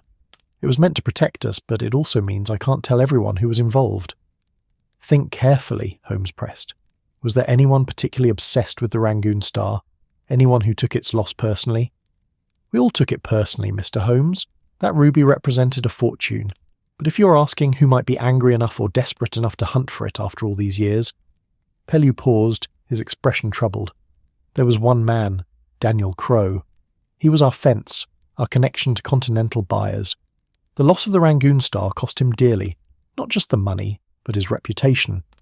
Buyers don't trust a fence who loses merchandise, even if it wasn't technically his fault. Last I heard, he'd been reduced to handling cheap stolen goods in Whitechapel, scraping by. If anyone would be bitter enough, desperate enough to search for that ruby..." "Whitechapel," Holmes said sharply. "The threatening letter was postmarked from Whitechapel." Watson felt the pieces clicking into place. A fallen fence, bitter about his ruined reputation and lost fortune, operating in Whitechapel. It fits remarkably well. "This Daniel Crowe," Holmes continued, "describes him. What does he look like?" "Middling height, brown hair going grey, clean-shaven, wears spectacles, utterly forgettable. That was part of what made him valuable as a fence. He could walk through Mayfair or St. Giles and fit in either place. The sort of man you'd never remember seeing." Holmes and Watson exchanged glances. The description matched perfectly with Mrs. Hudson's account of the man who'd come to Baker Street, asking about rooms, inquiring about past lodgers. "Mr. Pellew," Holmes said, his voice taking on an urgency that made Watson sit straighter. "This is extremely important. Would Daniel Crowe be capable of violence? If he believed someone had the ruby, would he be willing to hurt them to get it?" Pellew's face went pale again. Yes, I think he would. Daniel was always the most ruthless among us. The rest of us, we were thieves, but we had lines we wouldn't cross. Daniel had no such lines. He'd do whatever was necessary, hurt whoever needed hurting. That's partly why we worked with him. He had no sentimental weaknesses, but it also made him frightened. Even Craddock was wary of him. Holmes began pacing now, his movements quick and agitated. Watson recognised this mood. His friend had identified the threat and was now calculating angles of approach, considering strategies. Where would we find Daniel Crowe? Does he have an address? A place of business? I don't know his current address. Like I said, I've avoided everyone from the old days, but I know he frequented a public house in Whitechapel, the Blind Beggar on Whitechapel Road. He used it as an unofficial office, conducting business there. If he's still operating in that area, someone there would know him. Holmes stopped pacing and turned to Pellew with an expression that was almost gentle. Mr. Pellew, I appreciate your honesty. You've been more helpful than you know. I wonder if I might ask one more favour. What sort of favour? Pellew asked warily. Stay where you are. Don't leave London, don't change lodgings. If this situation develops in ways I can't predict, I may need to speak with you again, or I may need you to testify to what you've told me tonight. Testify? Mr. Holmes, I can't. If I come forward, my past will be exposed. I'll be arrested, sent to prison. Not necessarily. You fled the country rather than being caught. That's not the same as being convicted, and you've lived an honest life for the past 6 months, which speaks to genuine reformation. If it comes to testimony, I'll do everything in my power to protect you from prosecution. But right now, I need to know you'll be available if circumstances require it. Pellew stood silent for a long moment, wrestling with some internal debate. Finally he nodded. Very well, I'll stay. God help me, I'll stay. But Mr. Holmes, if you do find the Rangoon star, what will you do with it? Return it to its rightful owner, of course, or rather, to his heirs. Reginald Thornbury died 2 years ago, but I'm sure his estate would be delighted to recover such a valuable piece. And what about the person who's kept it hidden all these years? What happens to them? Holmes's expression was unreadable. That depends on the circumstances of how they came to possess it. But I'm not in the business of punishing people who've shown kindness to those in need, Mr. Pellew. I'm in the business of stopping those who would do harm. They left Pellew standing in his small room, looking somehow smaller and older than when they'd arrived, as if speaking of the past had diminished him. Outside, the rain had intensified, and Baker Street seemed very far away, separated not just by miles but by the gulf between respectable Victorian London and its shadow side, the world of thieves and fences and desperate men willing to threaten elderly, landladies for rubies stolen nearly a decade past. The Blind Beggar, Watson said as they walked toward the main road in search of a cab. That's a notorious place, Holmes, not somewhere gentlemen venture after dark. Then it's fortunate we're not always gentlemen, Holmes replied, his voice hard. And it's fortunate you brought your revolver, because I think it's time we had a conversation with Mr. Daniel Crowe, and I suspect it won't be nearly as cordial as our chat with Mr. Pellew. A hansom appeared through the rain, and they flagged it down. As they climbed aboard, Watson felt that familiar tightening in his chest that always preceded danger. Anticipation mixed with apprehension, the soldier's response to the prospect of action after a long wait. Baker Street first, Holmes instructed the driver. We need to check on Mrs. Hudson, ensure she's still safely in Camberwell. And then, Watson, we're going to Whitechapel. We're going to find Daniel Crowe, and we're going to make certain he understands that some people are under my protection, and threatening them is a mistake he'll deeply regret. The cab lurched into motion, carrying them back toward Baker Street through the rain-soaked November evening, toward whatever confrontation awaited them in the dangerous streets of Whitechapel. The case of the cracked teacup had led them deeper than Watson had imagined, from domestic mystery to criminal conspiracy, from a landlady's secret to a violent man's obsession. And somewhere in Whitechapel, Daniel Crowe waited, unaware that his threatening letter had set in motion forces that were now coming for him, with the inexorable purpose of justice delayed but not denied. Baker Street appeared almost welcoming after the dingy confines of Clerkenwell, its familiar lines softened by the rain and gaslight into something approaching comfort. Mrs. Hudson's windows were dark. She was still safely in Camberwell as planned, but Holmes insisted on checking the rooms nonetheless, moving through them with quick efficiency, ensuring nothing had been disturbed. No one had attempted entry in their absence. All secure, he announced, returning to the sitting room where Watson had stoked the fire back to life. Though I confess I'll be relieved when this business is concluded and Mrs. Hudson can return without fear.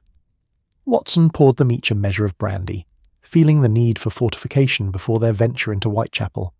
Holmes, are you certain about this? Going to the Blind Beggar tonight? Perhaps we should inform Lestrade, bring official support. And tell him what, precisely? That we suspect a man named Daniel Crowe of sending an anonymous threatening letter, that we believe he's searching for a stolen ruby that's been hidden for 9 years. Lestrade would require evidence we don't yet have, and by the time he'd assembled the bureaucratic machinery to investigate properly, Crowe might have acted. Holmes drained his brandy in one swallow, a rare gesture that spoke to his agitation. No, we're going tonight. We find Crowe, we confront him, and we make it clear that his interest in Mrs. Hudson ends immediately. And if he refuses? If he's as dangerous as Pellew suggested? Holmes's smile was cold. Then you'll have an opportunity to demonstrate that your marksmanship hasn't deteriorated since Afghanistan. But I think it won't come to that. Men like Crowe are accustomed to intimidating the vulnerable. They're less comfortable when faced with resistance. They changed into rougher clothes. Holmes kept a collection of garments for just such occasions, costumes for the various roles his investigations required. Watson traded his respectable suit for worn trousers and a jacket that had seen better days, while Holmes transformed himself with such subtle skill that Watson found himself looking at a different man, a shabby clerk perhaps, or a tradesman down on his luck. It was remarkable what a change of posture, a different set to the shoulders, a slight alteration in expression could achieve. The journey to Whitechapel took them east through London's gradually deteriorating districts, each neighbourhood a step down the social ladder from the last.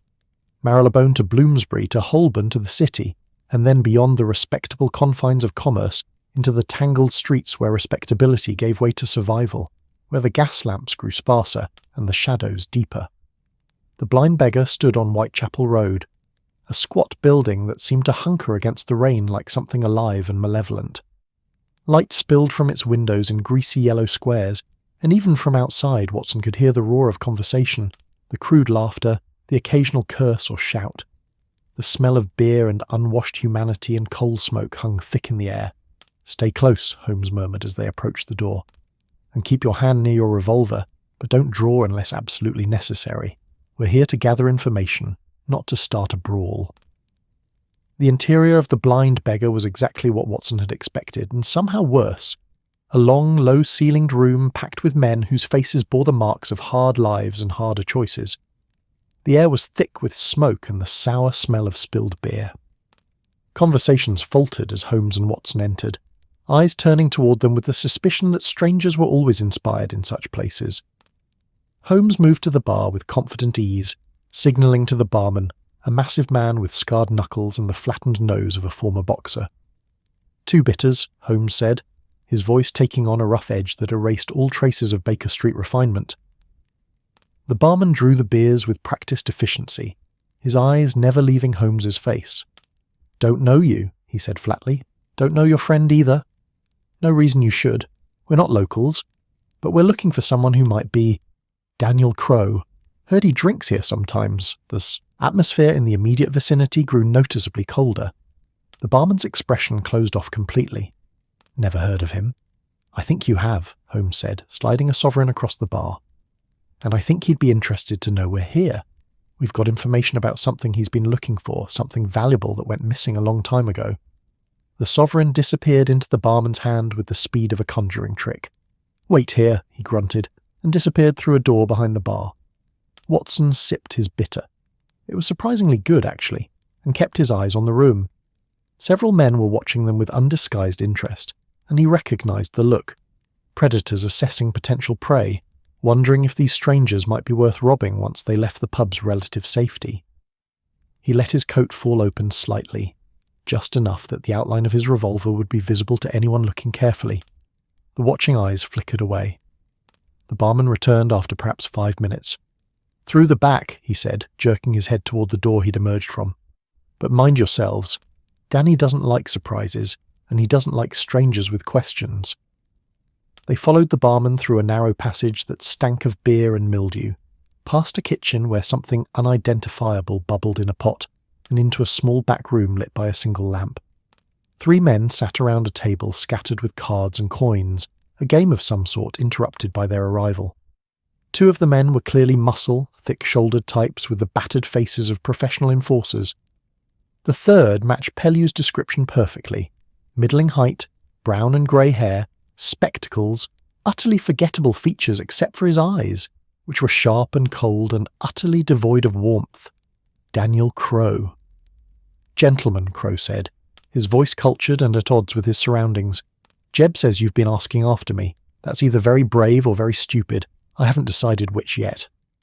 Holmes moved into the room with the easy confidence that was his trademark, seemingly oblivious to the threat represented by Crow's companions. "Mr. Crow, I appreciate your seeing us. My name is Sherlock Holmes. This is Dr. Watson. We're here to discuss a matter of mutual interest, specifically a ruby known as the Rangoon Star." The effect of these words was electric. Crow's carefully maintained expression cracked, revealing something beneath, surprise certainly, but also a kind of desperate hunger that made Watson's hand move instinctively toward his revolver. "The Rangoon Star," Crow repeated slowly. "Now that's a name I haven't heard in a long time. What would Sherlock Holmes, the famous detective, know about a ruby stolen nearly a decade ago?" "I know where it is," Holmes said simply, "and I know you've been searching for it. I know you sent a threatening letter to a woman in Baker Street, hoping to frighten her into revealing its location. What I don't know is why. The ruby was lost to you years ago. The Stepney ring is broken, its members scattered or imprisoned. Why search for it now?" Crow stood slowly, his hands flat on the table. His companions shifted, ready to move if their employer gave the word. "Because it's mine," Crow said, and there was genuine emotion in his voice now, anger and bitterness and something almost like pain. "That ruby should have made me, should have set me up for life. I had a buyer in Amsterdam willing to pay £40,000. 40,000! Do you understand what that kind of money means to someone like me? It means respectability, means I could have left this filthy trade behind, could have become someone legitimate, and then Thomas Ashford stole it, stole my future, stole everything I'd worked for." "So you want revenge," Watson said, "on a man who's been dead or gone for 9 years. "Ashford's dead," Crow said flatly. "Found that out 3 months ago. Died in Liverpool 2 years past, consumption took him. Never spent a day in prison for what he did, never paid for his betrayal. But the ruby's still out there, and I want it. I've earned it, by God. 9 years of scraping by, of handling trinkets and paste jewellery, of being a joke in the very circles where I once held respect. That ruby is mine." Holmes's expression remained neutral. "The ruby belongs to the Thornbury estate. You know this. It was stolen property then, and it remains stolen property now. Stolen by us, hidden by Ashford, and now hidden by whoever helped him," Crow shot back. "That landlady on Baker Street, Mrs. Hudson, isn't it? I know Ashford stayed at her lodging house. I know he trusted her, and I know he wouldn't have left London without hiding the ruby somewhere safe. It's there, in that house, and you're going to tell me where." "I'm going to do nothing of the sort," Holmes said, his voice hardening. "Mrs. Hudson is under my protection, Mr. Crow. Any further attempts to threaten or intimidate her will be met with consequences you won't enjoy." Crow laughed, a sound without humour. "Under your protection? You're a detective, Holmes, not a bodyguard, and you're in my territory now, in a room with 3 of my men. You're not in a position to make threats." "You have 2 men," Holmes corrected mildly. "Your third appears to have left through that door behind you approximately 30 seconds ago. I suspect he's gone to fetch more reinforcements, which means we have perhaps 2 minutes before the situation deteriorates completely. So let me be direct, Mr. Crow. You will cease all interest in Mrs. Hudson. You will not contact her. You will not approach her home. You will not make any further attempts to recover the Rangoon Star. If you do, I will personally ensure that Scotland Yard learns of your role in the original theft, your current location, and your recent criminal activities. And yes, I have evidence of those. You may have avoided arrest 9 years ago, but I assure you, you won't avoid it now." "You're bluffing." "Am I? Then call my bluff. Continue your pursuit of Mrs. Hudson, and discover just how effective I can be when protecting those I care about." The tension in the room was palpable, thick enough to cut. Watson's hand was on his revolver now, openly gripping it. The 2 remaining enforcers had risen from their chairs, but they looked uncertain, glancing between Crow and Holmes, perhaps wondering if their employer's anger was worth confronting a man with Sherlock Holmes's reputation. Crow stared at Holmes for a long moment, and Watson saw the calculation happening behind those cold eyes, saw the weighing of risks against rewards, the understanding that Holmes wasn't bluffing, that continuing this pursuit would bring consequences that might outweigh any potential gain. "You don't know what that ruby means," Crow said finally, and his voice had lost some of its edge, becoming almost pleading. 9 years of nothing, of being nobody. That ruby could change everything. Perhaps, Holmes said, and his tone softened slightly. But threatening innocent women won't recover it. And even if you did recover it, do you truly think you could sell it? The Rangoon Star is famous, Mr. Crow. Every jeweller, every collector, every fence worth his salt knows its description. Try to sell it, and you'll be arrested within a week. The only thing that ruby can bring you now is prison. Then what do you suggest? There was a desperate quality to the question, the sound of a man grasping at straws. I suggest you walk away. Leave Mrs. Hudson alone. Leave the ruby to the past where it belongs, and consider that perhaps the life you've rebuilt here, shabby as it is worth more than the phantom of a fortune you can never actually claim. And if I don't? If I decide your threats are empty? Holmes's expression went cold again. Then you'll discover they're not, and I promise you, Mr. Crow, you'll regret testing me. The door behind them burst open, and the third man reappeared with 4 others, rough-looking types who filled the doorway with menacing intent. Watson drew his revolver smoothly, levelling it at the nearest man, and the room froze. Gentlemen, Watson said calmly, his military training evident in his steady hands and level voice. I would strongly suggest no one do anything precipitous. This revolver is loaded, I'm an excellent shot, and I've no compunction about defending myself and my friend if necessary. Crow raised a hand, stopping his men before the situation could escalate further. No, he said, still staring at Holmes. Let them go. Danny, one of the newcomers began. I said let them go. Crow's voice cracked like a whip. Mr. Holmes and Dr. Watson are leaving, and we're not going to stop them. Holmes nodded once, a gesture that might have been respect or acknowledgement or simply confirmation. A wise decision, Mr. Crow. I hope it indicates a change in your thinking about this entire matter. They backed toward the door, Watson keeping his revolver trained on the assembled men until they were in the corridor. Then they moved quickly, not quite running, but walking with urgent purpose through the pub and out into the rain-soaked street. No one followed. Only when they were several blocks away, in a better lit area where cabs might be found, did Watson holster his revolver and release the breath he'd been holding. That was closer than I'd have liked, he said. But effective, Holmes replied. Crow understands now that pursuing Mrs. Hudson will cost him more than it could possibly gain. He may still want the ruby, but he won't risk his freedom for it. Not when he knows I'm watching. Do you think he'll actually stop? Holmes was silent for a moment, watching the rain fall through the lamplight. Yes, he said finally. I do. Crow is bitter and desperate, but he's not stupid. He knows when he's beaten. The question now is what to do about the ruby itself. Return it to the Thornbury estate, as you said. Yes, but there's the matter of Mrs. Hudson's role in concealing it. She harboured a fugitive and kept stolen property for 9 years. Technically, those are crimes. Technically, Watson agreed. But you won't let her be prosecuted for acts of kindness. Holmes smiled slightly. No, Watson, I won't. I have some ideas about how to handle the situation. But first, let's return to Baker Street. I find I'm rather eager to be home, and I imagine Mrs. Hudson will be equally eager to return once we assure her the threat has passed. They found a cab and rode through the rain toward home, toward the warm sitting room and the temperamental clock and the familiar comfort of Baker Street. The case of the cracked teacup was nearly resolved, Watson reflected. All that remained was the delicate matter of returning a stolen ruby to its rightful owners, while protecting a kind-hearted landlady from the consequences of her own compassion. But if anyone could manage such a feat, it was Sherlock Holmes. And Watson found himself believing, as they clattered through the London night, that everything would indeed work out for the best.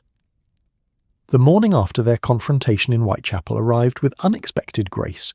The rain had cleared during the night, and November sun filtered through the windows of 221B Baker Street with an almost apologetic gentleness, as if London itself were trying to make amends for the previous day's gloom. Holmes had been up since dawn, Watson knew, though his friend had allowed him the luxury of sleep until a reasonable hour. When Watson emerged from his bedroom, he found Holmes at the breakfast table surrounded by newspapers, telegrams, and what appeared to be several official-looking documents. "Good morning, Watson," Holmes said cheerfully, looking remarkably refreshed for someone who'd had perhaps 4 hours of sleep. "I trust you rested well?" "Excellent. I've been busy. We have several matters to resolve today, and I thought it best to begin early." Mrs. Hudson, Watson asked, pouring himself coffee from the pot she must have brought up earlier. He'd been so deeply asleep he hadn't heard her. We'll return this afternoon. I sent a telegram to her sister's address first thing, assuring her that the situation has been resolved and it's safe to come home. I also sent word to Lestrade, asking him to call round this morning, and I've drafted a letter to the Thornbury Estates solicitor. Thornbury's son inherited everything, apparently, and he's still actively seeking the recovery of his father's stolen property. Watson settled into his chair with his coffee and a piece of toast. You've been thorough. This matter requires delicacy, Watson. We're dealing with stolen property, harbouring a fugitive, and a landlady who technically committed crimes, even though her motives were entirely compassionate. The solution must satisfy the law while protecting Mrs. Hudson. I believe I've found a way to accomplish both. Before Watson could ask for details, there was a knock at the door, and Mrs. Hudson herself appeared. She must have returned earlier than expected, looking tired but considerably more at ease than when they'd last seen her. She carried their usual breakfast tray, and Watson noticed with a pang of affection that she'd included all their favourite things: fresh scones, marmalade, kippers for Watson, and the particular strong tea that Holmes preferred. Mrs. Hudson, Holmes said, rising immediately. I didn't expect you until this afternoon. Did you receive my telegram? I did, Mr. Holmes, and I thank you for it. But I found I couldn't stay away any longer. This is my home, and I wasn't about to let fear keep me from it. She set down the tray with her customary precision, but her hands trembled slightly. Is it truly over? The threat, I mean. It is. Dr. Watson and I had a conversation with the gentleman in question last night. He understands now that pursuing you further would be inadvisable. You're quite safe, I assure you. Mrs. Hudson's relief was visible, her shoulders dropping as tension she'd been carrying for days finally released. Thank you, Mr. Holmes. Dr. Watson, I can't express what it means to me, knowing you'd take such trouble over an old woman's troubles. Your troubles are our troubles, Watson said warmly. And you're not merely our landlady, Mrs. Hudson. You're our friend. She blinked rapidly, and Watson suspected she was fighting back tears. Well, she said briskly, reverting to her usual efficient manner, that's very kind of you both. Now what's to be done about the ruby? I assume it can't simply remain in your desk drawer indefinitely. No, indeed, Holmes agreed. Which brings us to the matter I've been working on this morning. Mrs. Hudson, would you sit down? I'd like to discuss the situation with you, and I'd prefer you to be comfortable. She sat somewhat reluctantly in Watson's usual chair while Watson took the seat by the window. Holmes remained standing, falling naturally into what Watson thought of as his presentation mode, the stance he adopted when laying out a complete solution to a complex problem. The legal situation, Holmes began, is this. You harboured a fugitive and concealed stolen property. Both are crimes. However, there are mitigating circumstances. You were not part of the original theft. You had no knowledge that the ruby was stolen when you first received it. You were acting out of compassion for a frightened man, and you kept the ruby hidden rather than attempting to sell it or profit from it. These factors significantly reduce your culpability in any rational assessment. But I still broke the law, Mrs. Hudson said quietly. You did. However, the law also recognises the concept of immunity in exchange for cooperation and testimony. If you were to come forward voluntarily to provide information that helped close an outstanding case, the authorities would be inclined toward leniency, possibly complete immunity, particularly if presented correctly. Come forward to whom? As if on cue, there was a knock at the door. That will be Lestrade, Holmes said. Mrs. Hudson, with your permission, I've asked him here to discuss precisely this matter. He's a good man, and I've known him to exercise considerable discretion when circumstances warrant it. Mrs. Hudson drew a deep breath, then nodded. Very well, Mr. Holmes. I trust your judgment. Inspector Lestrade entered, looking curious and slightly wary, as he often did when summoned by Holmes. His sharp eyes took in the assembled group, and Watson saw him make the quick assessment that this was a serious matter. Mr. Holmes, Dr. Watson, Mrs. Hudson, he said, nodding to each in turn. Your telegram was rather cryptic, Mr. Holmes. Something about information regarding the Thornbury robbery. Indeed. Mrs. Hudson, would you tell Inspector Lestrade your story? Everything from the beginning. I'll interject with relevant details as needed. And so Mrs. Hudson told it. The frightened man who'd taken a room in January 1881, the men searching for him, her lie about his departure, and then the ruby that had arrived the next day with instructions to keep it hidden. Her voice was steady, though Watson heard the underlying tremor of fear, the understanding that she was confessing to crimes that could see her imprisoned. Lestrade listened without interruption, his expression growing more thoughtful as the story progressed. When she finished, he was silent for a long moment. "That's quite a tale, Mrs. Hudson," he said finally, "and you've kept this secret for 9 years." "I have. I know it was wrong, Inspector, but Mr. Ashford was so frightened and I couldn't turn him away. And once I'd helped him, once I'd accepted the ruby, there seemed no way to undo what I'd done without making everything worse. And the ruby is here now, in this room." Holmes produced it from his desk drawer, the Rangoon star catching the morning light and seeming to pulse with inner fire. Lestrade whistled low. "That's a fortune sitting there on your desk, Mr. Holmes, and you're just going to hand it over to Scotland Yard." "To be returned to the Thornbury estate, yes, along with Mrs. Hudson's full cooperation and testimony, in exchange for which I'm hoping you might see your way to recommending immunity from prosecution. She's committed no violent crime, made no profit from her actions, and is coming forward voluntarily with information that closes a 9-year-old case.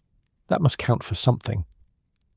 Lestrade picked up the ruby carefully, examining it with an expression that was part professional appreciation and part simple awe. "It'll count for a great deal, actually. The Thornbury family has been pressing us for years about this. Young Thornbury, the son, he'll be over the moon to get this back. And as for Mrs. Hudson—" He turned to her with a kindness that Watson found touching. "I can't make promises beyond my authority, ma'am, but I can tell you that I'll recommend to my superiors that no charges be filed. You helped a man in need, kept faith with trust, and now you're making it right. That's not the behaviour of a criminal in my book." "Thank you, Inspector," Mrs. Hudson said softly. "You're very generous." "I'm very practical," Lestrade corrected with a slight smile. "Charging you would accomplish nothing except filling the newspapers with stories that make the Yard look harsh. Better by far to close the case, return the property, and everyone moves forward." He pocketed the ruby carefully. "I'll need you to come by Scotland Yard later today to make an official statement, Mrs. Hudson. Bring Mr. Holmes with you if you like. Having a witness of his standing won't hurt your case." After Lestrade had departed with the ruby and promised to handle the matter with discretion, Mrs. Hudson sat for a moment in silence, staring at her hands folded in her lap. When she finally looked up, her eyes were bright with unshed tears. "It's over," she said wonderingly. "After 9 years, it's truly over."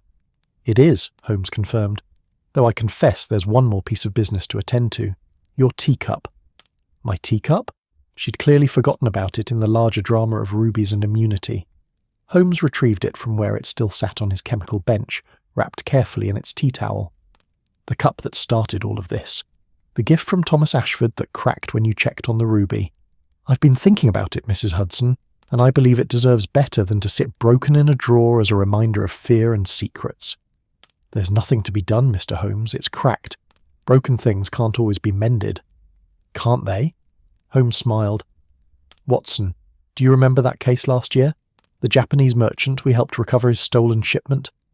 "Tanaka-san." "Of course. Charming gentleman. He sent us that remarkable tea set as thanks." "Indeed he did. And in our conversations he mentioned a Japanese art form, kintsugi they call it. The repair of broken pottery using lacquer mixed with gold or silver powder. The philosophy behind it is that breakage and repair are part of an object's history, not something to hide, but something to honour. The mended piece becomes more beautiful for having been broken." Mrs. Hudson was staring at him now, hope dawning in her expression. "You think he could repair my teacup?" "I took the liberty of sending him a message yesterday, along with sketches of the damage. He replied this morning that he'd be honoured to repair it for us. It will take several weeks. The process is quite involved, but when you receive it back, the crack will be filled with gold, a visible reminder not of damage but of resilience. Something broken made it beautiful again." This time Mrs. Hudson didn't fight the tears. They slipped down her weathered cheeks as she took the wrapped teacup from Holmes's hands, cradling it as if it were infinitely precious, which Watson supposed it was. "Thank you," she whispered, "both of you, for everything." "You're most welcome," Holmes said, and Watson heard unusual warmth in his friend's voice. "Though I confess the case has been instructive for me as well. I'm accustomed to dealing with crimes of violence and obvious malice. This reminded me that some of the most interesting mysteries involve ordinary people making extraordinary choices out of simple human kindness. Your compassion 9 years ago created ripples that reached all the way to last week. That's rather remarkable when you think about it." Mrs. Hudson smiled through her tears. "Mr. Holmes, are you saying you've learned something about human nature from your landlady?" "I'm saying I'm reminded of something I knew, but occasionally forget, that the world contains more good than evil, more kindness than cruelty, and that sometimes the bravest thing a person can do is show compassion when it would be easier to turn away. You did that for Thomas Ashford, and in doing so, you became part of a story larger than either of you understood at the time." She stood, carefully wrapping the teacup again, holding it close. "I'll take this to my room now, if you don't mind, and then I'll begin preparing a proper lunch. Something special, I think. After the week we've all had, we deserve a good meal." After she'd left, Watson moved to stand beside Holmes at the window, looking down at Baker Street going about its ordinary business. A flower girl was setting up her basket on the corner. A constable walked his beat with measured strides. A governess shepherded 2 children along the pavement, their voices carrying up in excited chatter about something only children found important. "You handled that beautifully," Watson said, getting Lestrade on our side, finding a way to return the ruby without destroying Mrs. Hudson in the process even. Thinking of the Japanese craftsman for the teacup, you orchestrated the entire resolution like a symphony. "I had help," Holmes said modestly. "You were quite useful in Whitechapel, Watson. That revolver of yours is wonderfully persuasive when circumstances require it. Still, you could have simply taken the ruby and turned Mrs. Hudson over to the authorities. It would have been legal, proper, and far less trouble." Holmes turned from the window and his expression was serious. "It would also have been wrong. The law is meant to serve justice, Watson, not the other way around. Mrs. Hudson committed a technical crime while performing a moral good. To punish her for that would be law divorced from justice, and I'll have no part in such a thing. Even if it means bending the rules slightly? I prefer to think of it as interpreting them generously. Besides, everything I told Lestrade was true. Mrs. Hudson is coming forward voluntarily, cooperating fully, and her actions have enabled the recovery of a valuable piece of stolen property. That she's also a friend whose welfare concerns me is merely additional context." Watson smiled. "You're a good man, Holmes. You hide it well behind logic and deduction, but you're fundamentally decent." "How embarrassing," Holmes said, but he was smiling too. "Please don't let that observation become widely known. It would ruin my reputation as a dispassionate reasoning machine." They stood together at the window as the November morning aged toward afternoon, as Baker Street continued its eternal performance of ordinary life, as somewhere in London a ruby made its way back to its rightful owners and a teacup began its journey toward restoration. The case of the cracked teacup was over, resolved not with violence or dramatic revelation, but with careful negotiation and compassionate understanding. In the evening, after Mrs. Hudson had indeed prepared a magnificent meal, roast beef and Yorkshire pudding her specialty, they sat by the fire while she took her usual place by the window with a borrowed cup for her tea. She stood in the fading light watching the lamplighter make his rounds, and Watson thought he'd never seen her look more at peace. "Mr. Holmes," she said as the lamps bloomed one by one in the gathering dusk, "will you tell me when the teacup returns from Mr. Tanaka? I would like to see it, to know what it looks like with gold in its cracks." "The moment it arrives," Holmes promised, "and Mrs. Hudson, when it does return, mended and made beautiful again, I hope you'll use it. Every morning just as you always did, standing at that window watching the street, taking your 8 minutes of peace before the day begins in earnest." "I will," she said softly. "Though perhaps I'll think differently about those cracks now. Not as damage to be ashamed of, but as— what did you call it? Part of the cup's history. Proof that it survived something that could have destroyed it." "Precisely," Holmes said. "We're all a bit like that teacup, I think. Cracked by experience, mended by kindness, made stronger and more interesting by what we've survived." Watson raised his brandy glass in a silent toast to that sentiment, to mended teacups and protected landladies and small mysteries that revealed large truths. Outside, the November night settled over London like a blanket, and in the warm sitting room of 221B Baker Street, 3 people sat in comfortable silence, grateful for friendship and resolution and the simple pleasure of being home. The case was closed, the mystery was solved, and life, in all its cracked and golden complexity, went on. That's our story tonight. Perhaps you're unwinding under the soft glow of Lisbon, the calm night breeze of Kyoto, the cosy lights of Vancouver, or the star-quiet rooftops of Istanbul. If this tale brought you peace, like the episode and subscribe for more moments of calm. Let the night hold you. Let your thoughts settle. Let your dreams open slowly. Sleep peacefully now, wherever you are in this vast and wondrous world.